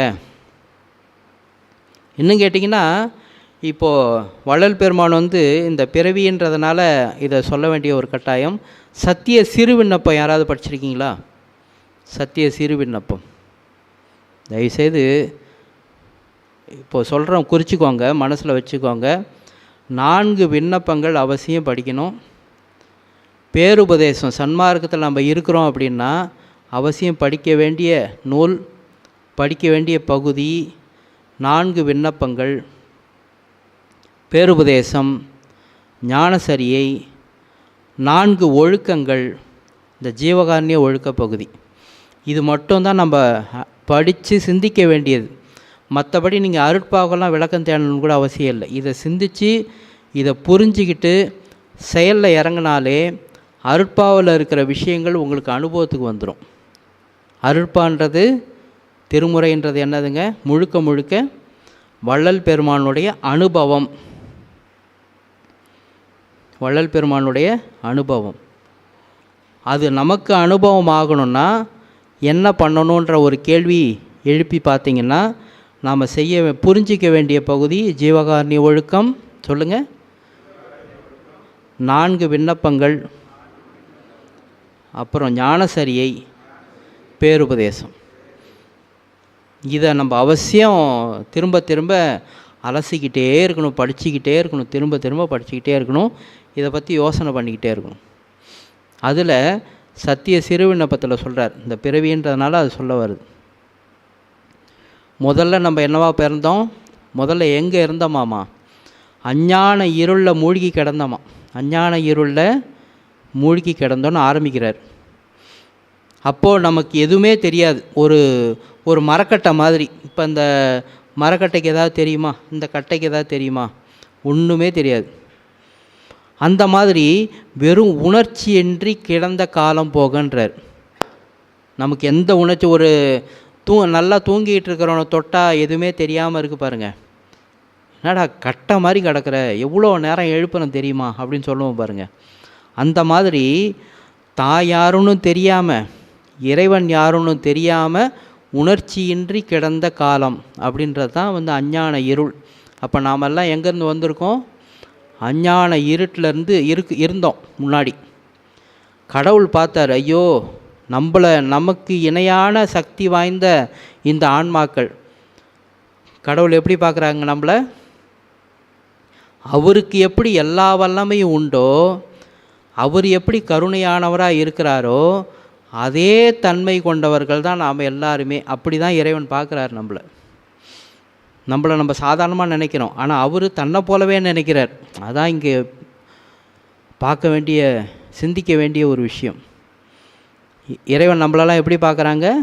தன்னை இறைவனாகவோ நம்மளாம் தாழ்ந்த ஒரு ஆன்மாக்களாகவோ அவர் பார்க்கலை. தன்னை போலவே அவர் நம்மளை பார்க்குறார். என்ன கொஞ்சம் முயற்சி பற்றாக்குறை இருக்குது, அறியாமை இருக்குது. அதனால தான் வேண்டி என்ன பண்ணாங்க, அதுலேருந்து பெயர்த்தெடுத்து என்ன பண்ணாரம்மா, அந்த அஞ்ஞான இருட்டிலேருந்து பெயர்த்தெடுத்து இந்த உடம்பெல்லாம் கொடுக்குறார். உடம்பை கொடுக்க தான் உணர்ச்சி வரும். உடம்பு கொடுத்தா தான், தூங்கும்போது உடம்பு இல்லை, நினைவு இல்லை, அதனால் உணர்ச்சி இல்லை. தூங்கி ஏஞ்ச பிறகு தான் என்ன பண்ணுதுங்க, உணர்ச்சி எல்லாமே வருது இல்லையா? இதே போல் தான் மரண சமயமும் அஞ்ஞான இருளும். சரி, அதில் முதல்ல மரம், செடி, பூடு முதலியவாகவும் கல், மலை, குன்று முதலியவாகவும் பிறந்து ஒவ்வொரு பிறவிலையும் பார்த்திங்கன்னா ஒவ்வொரு அவத்தை, ஒவ்வொரு துன்பம் நம்ம பட்டிருக்கோம். மரத்தை வெட்டுறாங்க, மலையை வெடிக்க வைக்கிறாங்க இல்லையா? மலையெல்லாம் வெடிக்க வைக்கிறாங்க. மலையும் ஒரு ஆன்மான்றார். அதனால் வள்ளல் பெருமான் ஜீவகாரணத்தை பற்றி ஒரு கதை ஒன்று சொல்லுவாங்க. 2 பேர் போயிட்டு இருக்கும்போது ஒருத்தரோட கால் பட்டு மண்ணாங்கட்டி உடஞ்சி போச்சான், மைக்கடிச்சு விழுந்துட்டார். ஏங்க அப்படின்னு கேட்டபோது, என்னுடைய பாதம் பட்டு மண்கட்டியோட உருவம் செதஞ்சு போச்சு, அதை பார்த்தது என்னால் தாங்கிக்க முடியல அப்படின்னாராம். ஏன்னா இங்கே வள்ளல் பெருமான் அந்த சத்திய சிறுவிண்ணப்பத்தில் என்ன சொல்கிறாங்க, கல், மலை, குன்று முதலியவாகவும் நாம் பிறந்திருக்கோன்றார். அதில் பலவேறு அவத்தைகள் பட்டிருக்கோம். ஆனால் இந்த அவத்தையிலேருந்து நீக்கி கொள்ளக்கூடிய சக்தி சுதந்திரம் அப்போ நமக்கு கிடையாது. இதில் நம்ம ரொம்ப நோட் பண்ண வேண்டிய பாயிண்ட்டே அதுதான். சக்தி சுதந்திரம் நமக்கு கிடையாது. பல ஜென்மமாக அந்த மாதிரி அவஸ்தைகள் பட்ட பிறகு கடவுள் கருணை கொண்டு அடுத்த தேகத்துக்கு நம்மளை மூவ் பண்ணுறார். ஊர்வன நீர்வாழ்வன வர்க்கம், ஊர்வன நீர்வாழ்வன வர்க்கம். அதில் ஒரு சில அவத்தைகள், பிடி உண்டல், வெட்டுண்டல், என்னென்னமோ அவஸ்தைகள்லாம் படுறோம். அதில் பலவாறு இறந்து திரும்பதியே அதில் பிறக்கிறோம். இன்னொரு விஷயம் என்னென்னா, அதுலேயும் நம்மளோட துன்பத்தை போக்கிக்கிறதுக்கான சுதந்திரம் அங்கே இல்லை. இன்னொருத்தரோட உதவி தேவைப்படுது. யாரோட உதவி? கடவுளோட உதவி. பார்த்தாரு, அடுத்தது இன்னொரு தேகத்தில் போடுறார், பறவை. அங்கேயும் ஒரு சில அவத்தைகள் இருக்குது, துன்பங்கள் இருக்குது. அப்பையும் நமக்கு என்ன கிடையாதுங்க, சுதந்திரம் இல்லை. அதுலேருந்து விலங்குன்ற தேகத்துக்கு வரோம். அப்பையும் வெட்டுண்டல், குத்துண்டல், தாக்குண்டல்ன்ற பலவேறு அவத்தைகளுக்கு ஆளாகிறோம். அப்பையும் நம்மளோட துன்பத்தை போக்கிக்கிறதுக்கான சுதந்திரம் இல்லை. இன்றைக்கி நம்ம நிறையா சாலைகளில் பார்க்குறோம்ல, ஆடை வெட்டுறாங்க, மாடை வெட்டுறாங்க. எந்த ஆடாவது மாடாவது தன்னை காப்பாற்றிக்க முடியுதா? தன்னோட துன்பத்தை போக்கிக்க முடியுதா? அதுக்கு ஏதாவது நீதி வழங்க கோர்ட்டு ஏதாவது இருக்குதா? இல்லையே, ஒன்றுமே இல்லை. நம்மளாம் போராடிட்டு கிடக்கிறோம். அதெல்லாம் தடை செய்யவே முடியாத அளவுக்கு வளர்ந்து போயிட்டுருக்குது. ஸோ சுதந்திரம் இல்லை. அதுலேருந்து அடுத்தது தேவ வர்க்கம் சொல்லக்கூடிய பைசாசர், பூதர், ராக்கதர், அசுரர், சுரர் முதலியராக பிறந்து அலைப்படுதல், அகப்படுதல், போரிடுதல், இந்த மாதிரியான செயல்பாடுகளில் இருந்தோம். அந்த துன்பத்திலேருந்து போக்கிக்கிறதுக்கான சுதந்திரமும் அப்போ நமக்கு இல்லை. அடுத்தது காட்டகத்தார், கரவு செய்வார், கொலை செய்வார் முதலியராக பிறந்து கொலை செய்தல், என்னென்னமோ தொழிலெலாம் அப்போ பண்ணோம். பல அவஸ்தைகளுக்கு ஆளானோம். அப்பயும் நமக்கு நம்மளோட மாற்றிக்கிறதுக்கான சுதந்திரம் நம்மக்கிட்ட இல்லை. இது எல்லாத்தையும் கடந்து, இந்த பிறவிகளெல்லாம் கடந்து அழியா பெருவாழ்வை பெறுவதற்குரிய உயர் அறிவுடை இம்மனித தேகத்தில் செலுத்தினாய்னு வள்ளல் பெருமான் எழுதுகிறார். ஆனால் அழியா பெருவாழ்வை பெறுவதற்குரிய மனித தேகம்தான். ஆனால் இதுக்கும் ஒரு சில அவத்தைகள் இருக்குது. ஆனால் இதை நம்ம முக்கியமான துன்பமாக இப்போ நம்ம மாயை மறைச்சி வச்சுருக்குது, தெரிய விடாமல். நமக்கு இப்போ முக்கியமான துன்பம் எதுங்க? வீட்டில் சிலிண்டர் இல்லை, காசு இல்லை, வீடு இல்லை, கல்யாணம் ஆகலை, குழந்த பிறக்கலை. இதெல்லாம் தான் நமக்கு பெரிய துன்பமாக, முக்கியமான துன்பமாக நம்ம வாழ்க்கையில் தெரியுது. மதிப்பு இல்லை, மரியாதை இல்லை, பதவி இல்லை. இதுதான் நமக்கு முக்கியமான துன்பமாக தெரியுது. ஆனால் இதெல்லாம் முக்கியமான துன்பமே கிடையாது. எது உண்மையான துன்பம் அப்படின்னு வள்ளல் பெருமான் சொல்கிறாங்க? நரை, திரை, மூப்பு, மரணம்ன்றார். என்னதுங்க? நரை, திரை, மூப்பு, மரணம். இதுதான் மனித தேகத்தில் இருக்கக்கூடிய முக்கியமான துன்பம். இதில் என்ன ஒரு அற்புதம் தெரியுங்களா? இதை போக்கி கொள்ளக்கூடிய சுதந்திரம் நம்ம கையில் இருக்குது. மற்ற தேகத்துக்கெல்லாம் என்ன இல்லைங்க, அந்தந்த தேகத்தில் படக்கூடிய அவத்தைகளை போக்கிக்கிறதுக்கான சுதந்திரம் அதுக்கு கிடையாது. ஆனால் மனுஷ தேகத்துக்கு மட்டும் அந்த தேகத்துக்குரிய துன்பம்னு ஒன்று இருக்குது பாருங்க. அதை தன் முயற்சியினால் செய்து, அதான் ஐயா சொல்லுவாங்க, அதிதீவிர விருப்ப முயற்சின்னுவர். அதிதீவிர விருப்ப முயற்சி செய்து இறைவனுடைய அருளால் இந்த துன்பங்களை போக்கிக் கொள்ள முடியும். சொன்னது மட்டும் இல்லாமல் செஞ்சு வேற காமிச்சிட்டார். சொன்னது மட்டும் இல்லாமல் செய்தும் காமிச்சிருக்காங்க. ஸோ இதை நம்ம ரொம்ப ஆழமாக புரிஞ்சுக்கணும். ஸோ இந்த பிறவின்றது ரொம்ப ரொம்ப முக்கியமானது. ஏன் பலவேறு குறைவுடைய பிறவிகளெல்லாம் இருக்குது அப்படின்னா, முதல்ல நமக்கு இந்த மனித தேகம்னு கொடுத்து இறை இன்பத்தை அனுபவிக்க முயற்சி செய்யன்னு சொல்லியும் கூட நம்ம அதை செய்யாமல் விட்டதனுடைய விளைவாக தான் பலவேறு தேகங்கள் இரண்டாவது சிருஷ்டியில் உண்டாச்சுன்னு சொல்கிறார். அப்போ முதல்ல இந்த ஆடு மாடு பிறவியெல்லாம் ஸ்டாப் பண்ணியிருக்கலாம். நாம் செஞ்ச தப்புனால தான் இந்த ஆடு மாடு தேகத்தெல்லாம் உருவாக்க வேண்டிய ஒரு கட்டாயத்துக்கு யார் வந்துட்டாங்க. இப்போ இதில் பார்த்திங்கன்னா இந்த ஜெயிலில் சிறைச்சாலையெல்லாம் பார்த்திங்கன்னா சட்டங்களை கொஞ்சம் கொஞ்சமாக கடுமையாக்குறாங்களா? கடுமையாக்க வேண்டிய கட்டாயம் ஏன் வந்துச்சு? நம்ம முன்னோர்கள் செஞ்சு வச்சது தான் இல்லை. ஒன்றும் இல்லை, கிரிவல பாதையில் கூட முன்னாடிலாம் உள்கிரிவல பாதைன்னு ஒன்று இருக்கும். எல்லாருமே சாதாரணமாக போயிட்டெல்லாம் வந்தாங்க. நம்ம முன்னோர்கள் என்ன பண்ணிட்டாங்க, அங்கே போய் பீடியை பற்ற வச்சு போட்டு போயிடுறது, அங்கே போய் தண்ணி அடிக்கிறது, தேவையில்லாத காரியங்களை பண்ணும்போது அதுக்கு ஒரு சட்டம் போட்டு என்ன பண்ணிட்டாங்க, அனுமதி இல்லாமல் யாரும் உள்ளே போகக்கூடாது, மூடிட்டாங்க. முன்னாடி அங்கங்கே குளங்கள்லாம் எல்லாமே திறந்து வச்சுருக்கோம். நம்ம ஆளுங்க என்ன பண்ணுறது, அங்கே போய் அந்த பேப்பரு பாட்டலு அப்புறம் சோப்பு அந்த காகிதம் எல்லாத்தையும் அங்கங்கே போட்டு வச்சு நாஸ்தி பண்ணி வச்சாச்சு, இழுத்து போட்டு அது சுத்தம் பண்ணிட்டாங்க. அரசாங்கம் சுத்தம் பண்ணி நீ வேடிக்கை மட்டும் பார்த்துட்டு போ, க்ளோஸ் பண்ணி வச்சிட்டாங்க. இப்போது எல்லா சட்டத்திட்டங்களும் ரொம்ப நெருக்கடிக்கு ஆளானது காரணம் என்ன, ரொம்ப தீவிரமானது காரணம் என்ன, நம்முடைய செயல்பாடு தானே. அப்போ நம்ம முதல்லையே எதுக்காக படைச்சாரோ அந்த நோக்கத்தை நிறைவேற்றி இருந்தோம்னா ஆடு மாடு மற்ற உயிரினங்கள் உருவாகிறதுக்கான தேவையே இல்லாமல் போயிருக்கும்ல. ஏன்னா கடவுளுக்கு அதெல்லாம் எண்ணம் கிடையாது, மற்ற ஜீவராசிகளை உருவாக்கணுன்ற எண்ணமெல்லாம் இல்லை. ஆன்மா தன்னை உணர்ந்து, என்னை உணர்ந்து, கடவுளை உணர்ந்து டக்குன்னு அதோடு போய் இணைஞ்சிடணும். அதுதான் அவரோட நோக்கம். நாம் அந்த முயற்சி பண்ணாதனோட விளைவு இத்தனை பிறவிகள். இப்போ நமக்கு அந்த உண்மையை தெரிவிச்சிருக்கு. இன்னமும் மிஸ் பண்ணுறோன்னு வச்சுக்கோங்களேன், கடவுளே நினச்சாலும் காப்பாற்ற முடியாது. கடவுளே நினச்சாலும் நம்மளை யாராலையும் காப்பாற்றவே முடியாது. ஏன்னா எல்லாமே ஓப்பனாக சொல்லியாச்சு. இந்த ரகசியம் எல்லாத்தையும் ஏன் இந்த அண்டத்தில் இந்த மாதிரியான விஷயங்கள் நடந்துக்கிட்டு இருக்குன்ற ரகசியத்தை ஓப்பனாக உடைச்சாச்சு. இதுக்கப்புறம் நம்ம கையில் தான் இருக்குது. மகனே உன் சமத்து அப்படின்ட்டாங்க. சரிங்களா?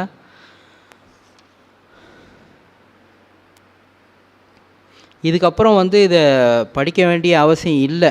ஏன்னு கேட்டால் இதெல்லாம் முன்னாடியே சொன்ன விஷயங்களை இங்கே திரும்பவும் பதிவு பண்ணுறாங்க. சிலர் முன்தேகம் உண்டென்பது உண்மையானால் அந்த தேகத்தில் நீ யார், உன் சரிதம் என்ன சொல் அப்படின்னு சொல்கிறாங்களே. ஒரு சில பேர் வேணும்னே கேட்பான், முன்னாடி பிறந்திருந்தாலும் சொல்கிற, போன பிறவியில் நீ யார் சொல்லு பார்ப்போம் அப்படின்லாம் சொல்கிறாங்க. கேலி கிண்டல் பண்ணுறது. அதுக்கு வள்ளலார் சொல்கிறாங்க, 70 வயசு இருக்கிற ஒருத்தரை பார்த்து உனக்கு 5 வயசில் உன்னோட சரித்திரம் என்னன்னு கேட்டபோது, நேற்றைய பொழுதில் நடந்த என் சரித்திரம் இன்றைய பொழுதில் அவஸ்தையால் சொல்ல தெரியாது விழிப்பேன் என்றால் என் 5 வயதின் சரித்திரத்தை எப்படி சொல்ல மாட்டுவேன்? நேற்று நடந்ததே இன்றைக்கி என்னால் சொல்ல முடியல.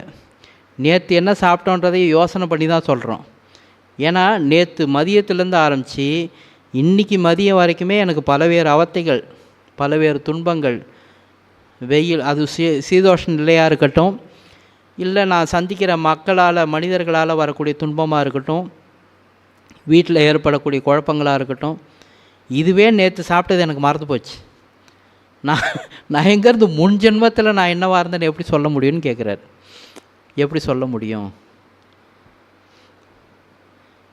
இப்படி இருக்க ஒரு பிறப்பில் நடந்த அவனது சரித்திரங்களையே அவஸ்தை தேகங்களால் அறிந்து சொல்ல மாட்டாமல் திகைப்புண்டாவதென்றால் முன்தேகத்தில் நடந்த சரித்திரங்களை அநேக அவஸ்தையில் திகைக்கின்ற நாம் எப்படி அறிந்து சொல்லக்கூடும் அப்படின்னு கேட்குறார். ஜீவர்கள் முன்தேகத்தில் செய்த புண்ணிய பாவங்கள் இந்த தேகத்தில் வரும் என்பது எப்படி அப்படின்னு சொல்லும்போது, அது ஏற்கனவே முன்பகுதியில் நம்ம வாசிச்சிருக்கோம். இருந்தாலும் புதிதாக வந்திருக்கக்கூடிய அன்பர்கள் இது தெரிஞ்சுக்கலாம்.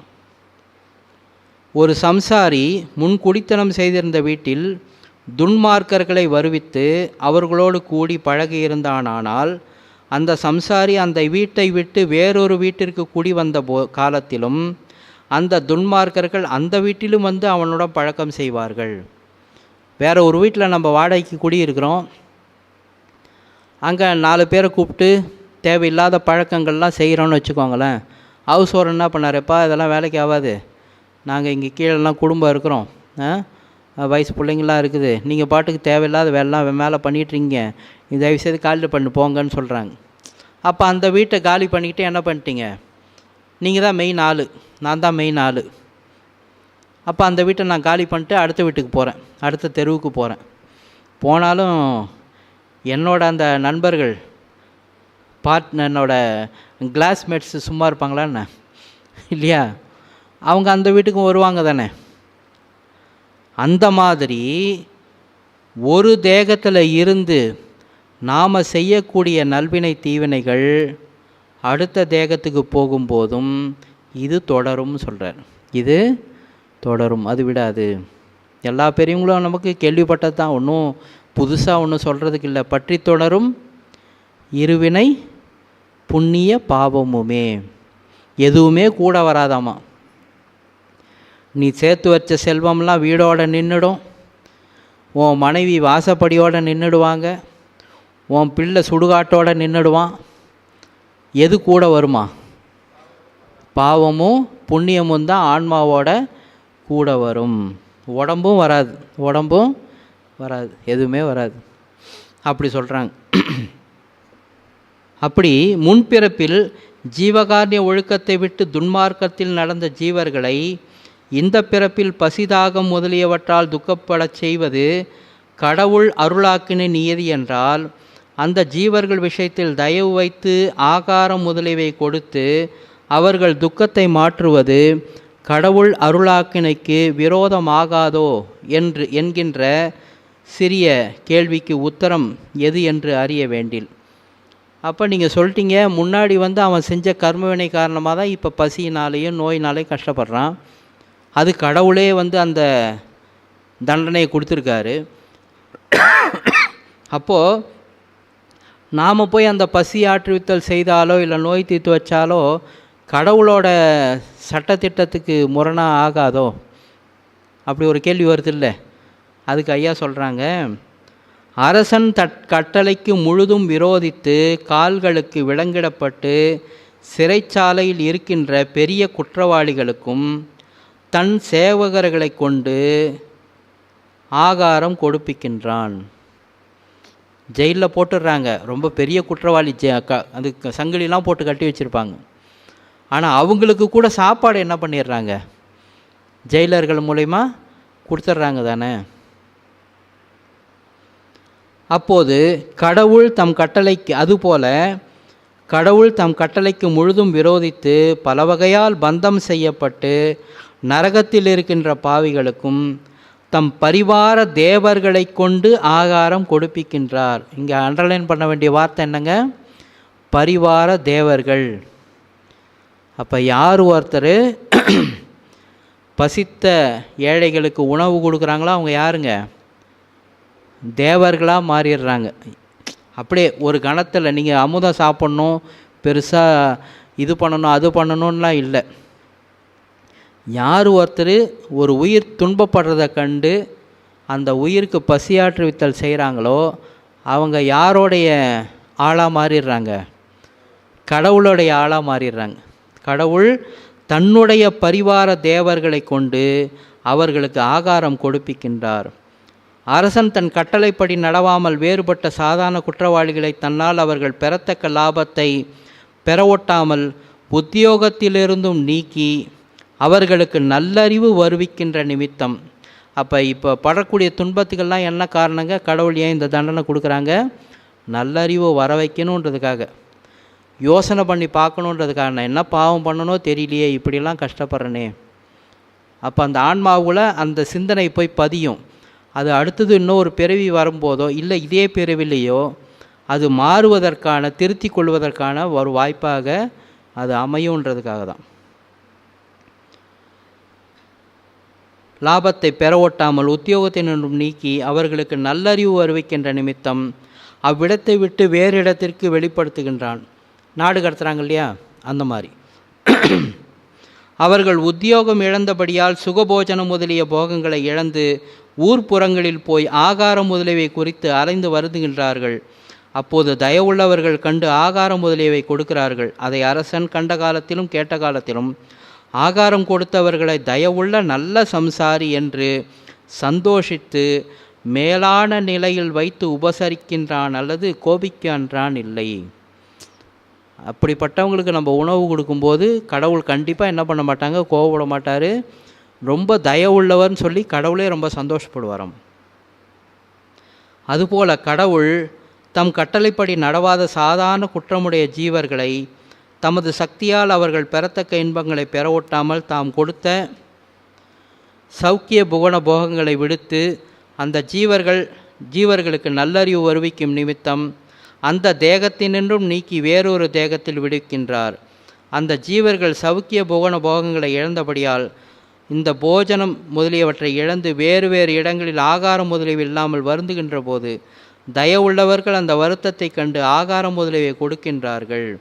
அப்படி கொடுக்கின்றவர்களை நல்ல தயவுள்ளவர்கள் மேன்மேலும் சுகத்தை அடைய கடவார்கள் என்று சந்தோஷித்து மேல்நிலையில் வைத்து உபசரிப்பார் அல்லது கோபிக்க மாட்டார். ஆதலால் கடவுள் அருளாக்கினைக்கு ஜீவர்களிடத்தில் ஜீவர்கள் தயவு வைத்து உபசரிப்பதே சம்மதம் என்று உண்மை அறிந்து சொல்வதே உத்தரம் என்று அறிய வேண்டும். அப்போ சத்தியம் பண்ணி சொல்கிறார், தாராளமாக நீங்கள் செய்யுங்க, அவங்க கர்மா அதனால் அவன் கஷ்டப்படுறான், நான் ஏதோ நல்ல கர்மா பண்ணியிருக்கேன் அதனால் நான் சந்தோஷமாக இருக்கிறேன், அவன் பண்ண கர்மாவுக்கு அவன் கஷ்டப்படுறான், இப்படி சொல்லக்கூடாதாம்மா. இப்படி சொல்லி அவங்கள நிராகரிக்கக்கூடாது. நம்ம உள்ளத்தில் தயவு உணர்வோடு என்ன பண்ணணும், அந்த உயிருக்கு பசி தவிர்த்தல் நம்ம செய்யணும் அப்படின்னு சொல்லி சொல்கிறாங்க. அதே போல் பாருங்கள், இந்த ஜீவகாருண்ய ஒழுக்கம் செய்யறதுனால என்னென்ன நடக்குதுன்னு சொல்கிறாரு.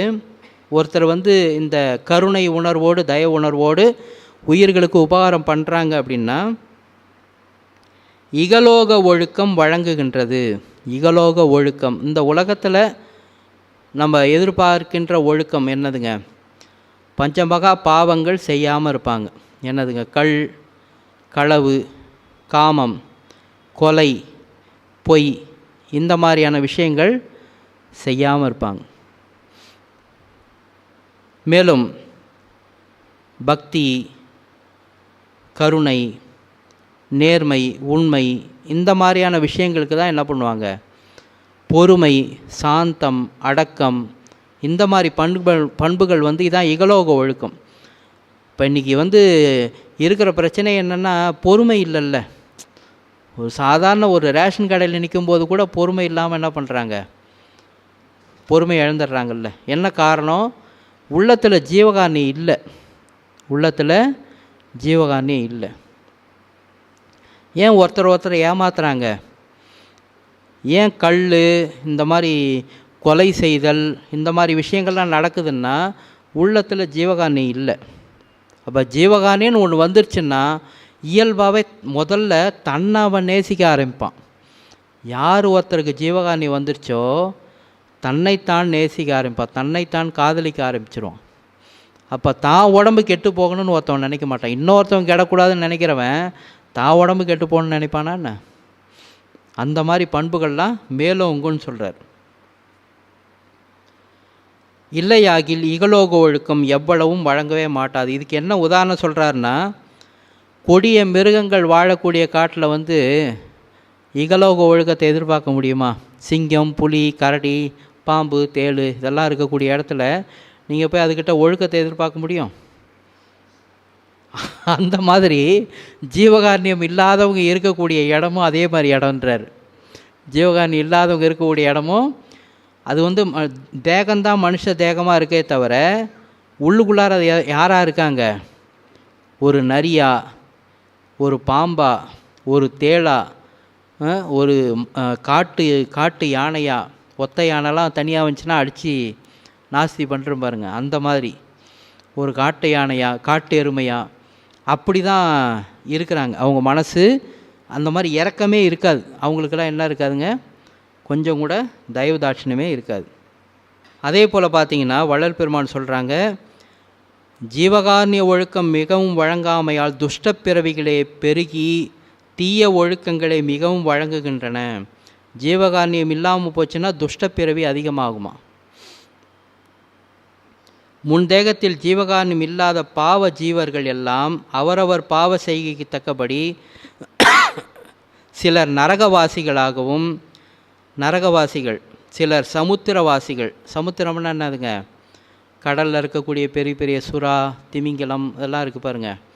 இவங்கெல்லாம் தண்டனை தேகம். அவங்கெல்லாம் முன் ஜென்மத்தில் வந்து ஜீவகாருண்யமாக இல்லை. அதனால் அந்த குணத்துக்கு நீ கடின சித்தமுடையவனாக இருந்து இல்லை, நீ கடின சித்தமுடையவனே மாறிடு. எதை நினைக்கிறாயோ அதுவாக தானே மாறுவேன். அப்போ கடின சித்தமாகவே இருந்தீன்னா நீ அதுவாகவே மாறிடுவேன்றார். அந்த தேகம்தான் அடுத்த பிறவியில் கிடைக்கும்ன்றார். சமுத்திரவாசிகளாகவும் சிலர் ஆரண்யம்னா என்னதுங்க, காட்டுவாசியாக இருப்பேன்னு சொல்கிறார், வேறு ஒன்றும் இல்லை. காட்டுவாசிக்கிட்ட என்ன பண்ணுவான், அவன் மனுஷனே போனால் கூட சூப்பர் உணவு கிடச்சிச்சின்னு தான் நினைப்பான் இல்லையா. மனுஷனாக பார்க்க தெரியாது அவனுக்கு. காட்டு பண்ணி அங்கே இருக்கிற ஜீவராசிகள் மனுஷன் எல்லாமே ஒன்று தான். போனால் சுட்டு தின்றுவான், அவ்வளோதான். போனால் சுட்டு தின்றுவான். ஆரண்யவாசிகளாகவும் சிலர் புலி, கரடி, சிங்கம், யாளி, யானை, கடா, பன்றி, நாய், பூனை முதலிய துஷ்ட மிருகங்களாகவும், சிலர் காக்கை, கழுகு முதலிய பட்சி சண்டாளங்களாகவும், சிலர் பாம்பு, தேள் முதலிய துஷ்ட ஜந்துக்களாகவும், சிலர் முதலை, சுறா முதலிய கடின ஜந்துக்களாகவும், சிலர் எட்டி, கள்ளி முதலிய அசுத்த தாவரங்களாகவும் பிறந்திருக்கின்றார்கள். ஆதலால் தீய ஒழுக்கங்களே மிகவும் வழங்குகின்றன என்று அறிய வேண்டும். ஜீவகாருண்யன்ற ஒரு செயல்பாடு நம்ம உள்ளத்தில் இல்லைன்னா நமக்கு அடுத்த பிறவி இதெல்லாம் நாயாக பிறக்கணும், சிங்கமாக பிறக்கணும், புலியாக பிறக்கணுன்றார். அவங்க கடின செய்கைக்கு தக்க மாதிரி அந்த பிறவிகள் தான் மேலோங்கும்.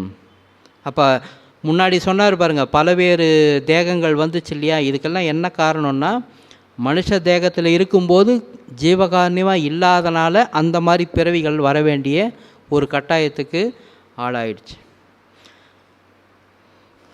ஜீவகாருண்யம் கடவுள் அருளை பெறுவதற்கு முக்கிய சாதனமாவதுமன்றி அந்த அருளின் ஏகதேச விளக்கம் என்றும். அப்போ ஜீவகாருண்யன்றது என்னன்னு கேட்டிங்கன்னா, இப்போ கருணை இருக்கு இல்லையா, நாம் உயிர்கள்கிட்ட காட்டக்கூடிய இந்த கருணை, இது வந்து இறைவனோட அருள்னு சொல்கிறோம் பாருங்கள். அந்த அருளினுடைய ஒரு சிறிய வடிவம்னு சொல்கிறார், அருளினுடைய. அப்போ அந்த ஜீவகாருண்யத்தை நம்ம செய்ய செய்ய செய்ய செய்ய ஒரு பாயிண்டில் கடவுளுடைய அருளும் நம்முடைய கருணையும் ஒன்றா ஆக ஆரம்பிக்கும். ஒன்றா ஆகும்போது நம்ம காணா போயிடும். கடவுளுடைய அருளும் அருளுடைய தன்மையும் அதனுடைய தன்மையோடு, இப்போ நீங்கள் அந்த தங்கம்லாம் இருக்குது பாருங்கள், இந்த தங்கத்தை வந்து நம்ம கடையில் அடகு வைக்க போனோம்னா உரசி பார்ப்பாங்க இல்லையா. அதை உரசி அவங்க வந்து என்ன பண்ணுவாங்கன்னா ஆணி பொண்ணு வச்சுருப்பாங்க. ஆணி பொண்ணா பியூர் கோல்டு. ஆணி பொன்னம்பலத்தே கண்ட காட்சிகள் அற்புத காட்சி அப்படின்னுவார். ஆணி பொண்ணா சுத்தமான தங்கம், அதையும் உரசுவாங்க. ரெண்டுத்தையும் கம்பேர் பண்ணி பார்ப்பாங்க, எந்த அளவுக்கு இதில் அந்த ஒளிரக்கூடிய தன்மை இருக்குது. அதை வச்சு தான் வந்து இதில் எவ்வளோ செப்பு கலந்துருக்கு அப்படின்றத கண்டுபிடிப்பாங்க. அந்த மாதிரி நாம் செய்யக்கூடிய அந்த ஜீவகாருண்யம் அப்படின்றது அது சின்னது தான், சின்ன தங்கம்தான். ஆனால் அந்த தங்கத்தை உரசி, இந்த நம்மளுடைய ஜீவகாருண்யத்தினுடைய கருணையை உரசி பார்க்கும்போதும் கடவுளுடைய அருளுடைய தன்மையை உரசி பார்க்கும்போது எப்போ ரெண்டும் மேட்ச் ஆகுதோ அப்போ வள்ளலார் மாதிரி நம்ம காணா போயிடும். வள்ளல் பெருமான் மாதிரி நம்ம மறைஞ்சிரும். ஏன்னா அருள் எல்லாமே இப்படி தான். இது ரொம்ப காலம்லாம் நேரமெல்லாம் ஆகாது, இப்படின்றதுக்குள்ளார நடக்கிற விஷயந்தான். நம்ம உடம்பு வந்து சுத்த பிரணவ ஞானதேகமாக உடனே மாறிடும். அப்போ ஜீவகாருண்யன்றது என்னன்னு கேட்டிங்கன்னா, அது வெறும் அருளை பெறுவதற்கு ஒரு சாதனம் மட்டும் இல்லாமல் அதுவே அந்த அருளின் ஏகதேசம். ஏகதேசம்னா ஒரு சிறு பகுதி, அதன் ஒரு சிறு துளி அப்படின்றார். ஒரு சின்ன பார்ட்டு. ஜீவகாருண்யம் ஆன்மாக்களின் இயற்கை விளக்கம். அதாவது நம்முடைய இயல்பான குணமே எதுன்னா கருணை தான். ஆன்மாவுடைய இயல்பான குணம் எதுங்க? இப்போ நம்ம சொல்கிறோம்ல, இதை பாரு சும்மா பேசாத, நான் ரொம்ப கோபக்காரன் அப்படின்னு பாருங்க. உண்மையாக அது நம்மளோட இயல்பான குணமே இல்லை. காம குரோத லோப மோகம் மதம் ஆச்சரியம்லாம் என்னதுங்க? நம்முடைய இயல்பான சுபாவம் இல்லை. அது மேலே போர்த்தப்பட்ட ஒரு போர்வை, மேலே போர்த்தப்பட்ட ஒரு போர்வை. இயற்கை விளக்கம் ஆதலால் அந்த இயற்கை விளக்கம் இல்லாத ஜீவர்களுக்கு கடவுள் விளக்கம் அகத்திலும் புறத்திலும் வெளிப்படவே மாட்டாது. அதாவது ஆன்மாக்களோட இயல்பு குணமே ஜீவகாரியமாக இருக்கிறதுனால, அது மட்டும் இல்லாமல் அது அருளின் ஏகதேசமாக இருக்கிறதுனால, யாருக்கிட்ட ஜீவகாரணி இல்லையோ அங்கே கடவுள் அருளும் வெளியில் வராது, அவங்கக்கிட்ட கடவுள் அருள் வராது அப்படின்றாங்க. ஜீவகாரணத்துக்கு லட்சியம் எது என்று அறிய வேண்டில் ஆன்மாக்கள் எல்லாம் இயற்கை உண்மை ஏகதேசங்களாயும் இயற்கை விளக்கமாகிய அருள் அறிவுக்கு அறிவாய் விளங்குவதற்கு ஒற்றுமை உரிமை இடங்களாயும் இருக்கின்றன என்றும், அந்த ஆன்மாக்கள் ஜீவர்களாகி அதிகரிப்பதற்கு பூதகாரிய தேகங்களே உரிமையாக இருக்கின்றன என்றும், அந்த தேகங்களின் ஆன்மாக்கள் ஜீவர்களாகி அதிகரியாவிடில் ஆன்ம விளக்கம் மறைபடும் என்றும், அதனால் அருள் விளக்கம் வெளிப்படாதென்றும். ரைட்டு. இந்த பகுதி என்னன்னு கேட்டிங்கன்னா, இந்த ஜீவகாருண்யம் அப்படின்றது எதுக்காக, ஏன் நம்ம செய்யணும்? ஏன்னா பொதுவாக என்ன நினச்சிக்கிறோம், இதில் ஒரு பகுதி அப்படி சொல்லியிருக்கு, ஆனால் அது நமக்கு சாக்லேட் காமிச்சு கூப்பிட்ற மாதிரி தான் வச்சுக்கோங்களேன். பசங்களை ஸ்கூலுக்கு அனுப்பும்போது அது நான் போக மாட்டேன்னு கத்தும். இந்த மம்மி என்ன பண்ணுறேன், சாக்லேட் கொடுக்குறேன், நீ போயிட்டு சாயந்தரம் வந்துட்டு நான் உனக்கு பிடிச்சதே, உனக்கு என்ன பிடிக்கும் செஞ்சு வச்சிட்றேன், ஓகே இப்போ நீ ஸ்கூலுக்கு போய்ட்டு வான்னு சாக்லேட் கொடுத்து அனுப்புகிறேன் பாருங்கள். மொத்தத்தில் அம்மாவோட நோக்கம் என்ன, ஸ்கூலுக்கு அனுப்பணும். அந்த மாதிரி எப்படியாவது உள்ளே இழுக்கணுன்றதுக்காக வள்ளல் பெருமான் இதில் ஒரு சின்ன ஒரு சாக்லேட் வச்சுருக்காரு. என்ன, பல நாள் சந்ததி இல்லாமல் கஷ்டப்படுறீங்களா, ஜீவகாருண்யம் பண்ணுங்கள். பல நாள் நோயினால் கஷ்டப்படுறீங்களா, ஜீவகாருண்யம் பண்ணுங்கன்னு சொல்லி அது ஒரு சின்ன சாக்லேட் காமிக்கிற மாதிரி தான் வச்சுருக்காரு. தவிர ஜீவகாருண்யத்தினுடைய முக்கியமான பிரதான நோக்கம் என்னன்னு சொல்கிறார் இந்த பகுதியில். ஆன்மாக்கள் எல்லாம் இயற்கை உண்மை ஏகதேசம். முதல் பாயிண்ட் என்னன்னு கேட்டிங்கன்னா, நம்மளை சாதாரணமாக முதல்ல நினைக்கிறத இதோடு நிறுத்திக்கணும். நான் ஒரு சாதாரண பெண்ணு, சாதாரண ஆண், நான் சாதாரண குடும்பஸ்தன், அதை முதல்ல மனசுலேருந்து எரைஸ் பண்ணிவிடுங்க. நம்ம எல்லாருமே யாருன்னா, பெரிய நெருப்புலேருந்து வந்த சின்ன நெருப்பு, பெரிய நெருப்புலேருந்து வந்த சின்ன நெருப்பு, அருட்பெருஞ்சோதின்ற பெரிய நெருப்புலேருந்து வந்த சிறு துளி. அப்போ நமக்கும் என்ன தன்மை இருக்கணும், அப்பாவை போல தான் புள்ள இருக்கணும். அப்பாவை போல தான், இப்படி வச்சுக்கலாமா, அருட்பெருஞ்சோதி தான் நமக்கு அப்பா, நாம் தான் பிள்ளைங்க. அப்போ அப்பாவோட குணம் தானே நமக்கு இருக்கணும். பரம்பரை குணம்னு சொல்கிறோமா, உண்மையாகவே நமக்கு பரம்பரை குணம் எதுங்க, பரம்பரை குணம் எது, அன்பு கருணை. ஏன்னா அப்பா அப்படி, நம்ம பரம்பரை என்ன, அருட்பெருஞ்சோதி பரம்பரை. அது முதல்ல ஞாபகம் வச்சுக்குவோம். அப்படி இருக்கிறதுனால, ஆனால் அந்த தனியாக சின்னதாக இருந்ததுனால இயல்பாகவே இருட்டு மூழ்கிடுச்சு, இருட்டு பிடிச்சிக்கிச்சு. அதனால தான் அந்த இருட்டை நீக்கிறதுக்காக தான் என்ன பண்ணாரம்மா, இந்த உடம்பை கொடுக்குறாரம்மா. ஆனால் இந்த உடம்புன்றது மாயினுடைய படைப்பாக இருக்கிறதுனால இதுக்கு அடிக்கடி பசி, தாகம், பிணி, இச்சை, எளிமை, பயம், கொலை இதெல்லாம் வரும். இந்த உடம்புன்றது மாயினுடைய படைப்பு. அதனால் இதுக்கு இடைக்கிடை என்ன வருங்க, பசி, தாகம், பிணி, இச்சை, எளிமை, பயம், கொலை. ஸோ இதை நம்ம வள்ளல் பெருமான் சொன்ன ஒழுக்க நெறியில் கடைப்பிடிக்கிறது மூலமா நமக்கு பசியிலேருந்து விடுபடணும், நோயிலேருந்து விடுபடணும், தாகத்திலேருந்து விடுபடணும், இச்சையிலேருந்து விடுபடணும், எளிமை பயத்திலேருந்தெல்லாம் விடுபடணும். அந்த நெறிமுறைகளை கடைபிடிக்க கொஞ்சம் கொஞ்சமாக நம்மளை விட்டு இதெல்லாம் நீங்கும். இது நமக்கு நாம் செய்து கொள்ள வேண்டிய ஜீவகாருண்யம், நமக்கு நாமே செய்து கொள்ள வேண்டிய ஜீவ காருண்யம். இரண்டாவதாக, இந்த அறிவும் சுதந்திரம் இல்லாதவர்கள் விஷயத்தில் இரக்கம் கொண்டு, எடுத்த உடனே வாங்கன்னா அவங்க வரமாட்டாங்க இல்லையா? ஏன்னா அவங்களுக்கு ஏற்கனவே கர்மவினை காரணமாக தான் அந்த பசி, பிணி இதெல்லாம் அவஸ்தையில் இருக்கிறாங்க. இப்போ போய் அவங்களுக்கு இந்த மாதிரி சன்மார்க்கம்னு ஒன்று இருக்குது, நீங்கள் வாங்கன்னா அவங்களுக்கு ஒன்றுமே தெரியாது, எதுமோ மதம் மாற்றுறாங்கன்னு நினச்சிக்குவாங்க. நம்மளை வேறு மாதிரி ஒரு போர்வையில் நம்மளை பார்க்க ஆரம்பிச்சிடுவாங்க. அதனால் முதல்ல அது வேண்டாம். முதல்ல பசியாற்றுவித்தல்லாம் முதல்ல செய்யுங்க. பசியாற்றுவித்தலை முதல்ல செய்து நட்பை பெருக்கிக்கோங்கன்றார். உறவாடி கொடுக்கணும். வழக்கமாக எல்லோரும் என்ன செய்கிறாங்க? உறவாடி கெடுக்கிறாங்க. நாம் உறவாடி கொடுக்கணும். கொஞ்சம் நம்மளாம் வித்தியாசமான ஆளுங்கன்னு வச்சுக்கோங்களேன். அதனால் முதல்ல இந்த பசியாற்றுவித்தல் செய்து வர ஒரு சில பேர் வருவாங்க. நானும் உங்கள் கூட கொஞ்சம் சேர்ந்துக்கிட்டுமா, வாங்க அப்படியே என்ன பண்ணணும், அந்த மாதிரி கேட்குறாங்க பாருங்கள். கேட்குறவங்கள கொஞ்சம் கொஞ்சமாக உள்ளே இழுத்து அவங்களுக்கு இந்த மாதிரி விஷயங்களை சொல்லி கொடுக்கலாம். அப்போ முதல்ல ஜீவகாருண்யம் அப்படின்ற விஷயத்தில் யாருக்கிட்ட முதல்ல ஆரம்பிக்குதுங்க? ஜீவகாருண்யம் யார்கிட்ட முதல்ல ஆரம்பிக்குது? நம்மக்கிட்ட ஆரம்பிக்குது.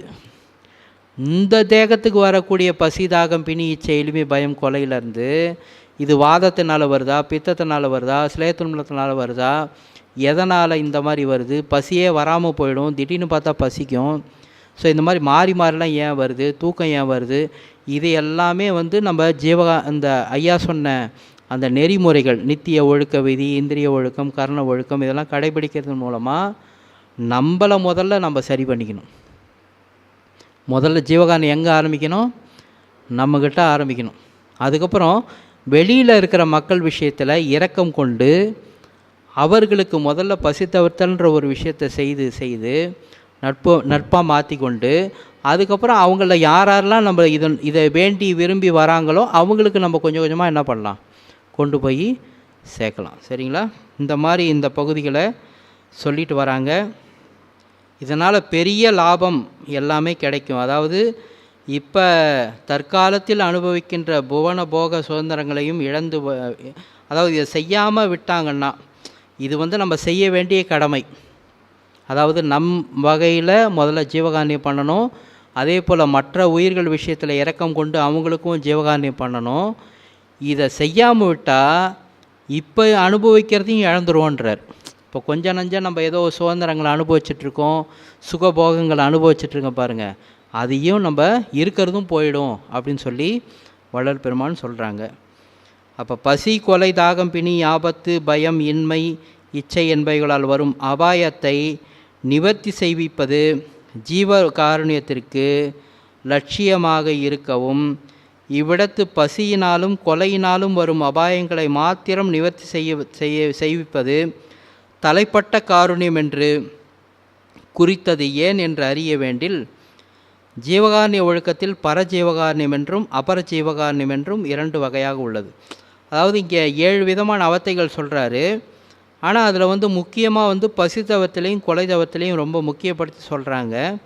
என்ன காரணம்னு சொல்லும்போது எல்லாம் முன்னாடியே படித்தாச்சு, அதனால் கொஞ்சம் வேகமாக போகிறேன், நிறைவாகுது. இதோட இந்த பகுதி முடிஞ்சிருச்சு. ஜீவகாருண்யத்தில் ஐயா என்ன சொல்கிறாங்கன்னா, பரஜீவகாருண்யம் அபர ஜீவகாருண்யம் 2 சொல்கிறாங்க. அதில் பசி நீக்கலும் கொலை நீக்கலும் பரஜீவகாருண்யம். மற்றபடி தாகத்துக்கு தண்ணி கொடுக்கறது, நோய் போக்குறது, ஆபத்து போக்குறது, பயம் போக்குறது, எளிமையை போக்குறது, ஆசையை போக்குறது, இதெல்லாம் அபர ஜீவகாருண்யம்ன்றார். யாரோ ஒருத்தர் ட்ரெஸ் எடுத்து கொடுக்குறீங்கன்னு வச்சுக்கோங்க, அதெல்லாம் அபர ஜீவகாருண்யம். அதனால் வேண்டி என்ன கிடைக்கும்னு கேட்டிங்கன்னா, ஏதோ உங்களுக்கு உலகியல் ரீதியான ஒரு சில விஷயங்கள் கிடைக்குமே தவிர மோட்ச வீடு கிடைக்காதுன்றார். ஆனால் முக்கியமாக நம்ம செய்ய வேண்டியது என்னங்க? பசி தவிர்த்தல், கொலை தவிர்த்தல். ரொம்ப முயற்சி பண்ணி நம்ம கூட இருக்கிறவங்க, நண்பர்கள், இவங்ககிட்டலாம் அந்த கொலை தவிர்த்தலை நம்ம பண்ணணும். அதே சமயத்தில் பசி தவிர்த்தலையும் நம்ம பண்ணணும் அப்படின்றத இங்கே முக்கியமாக சொல்கிறாங்க.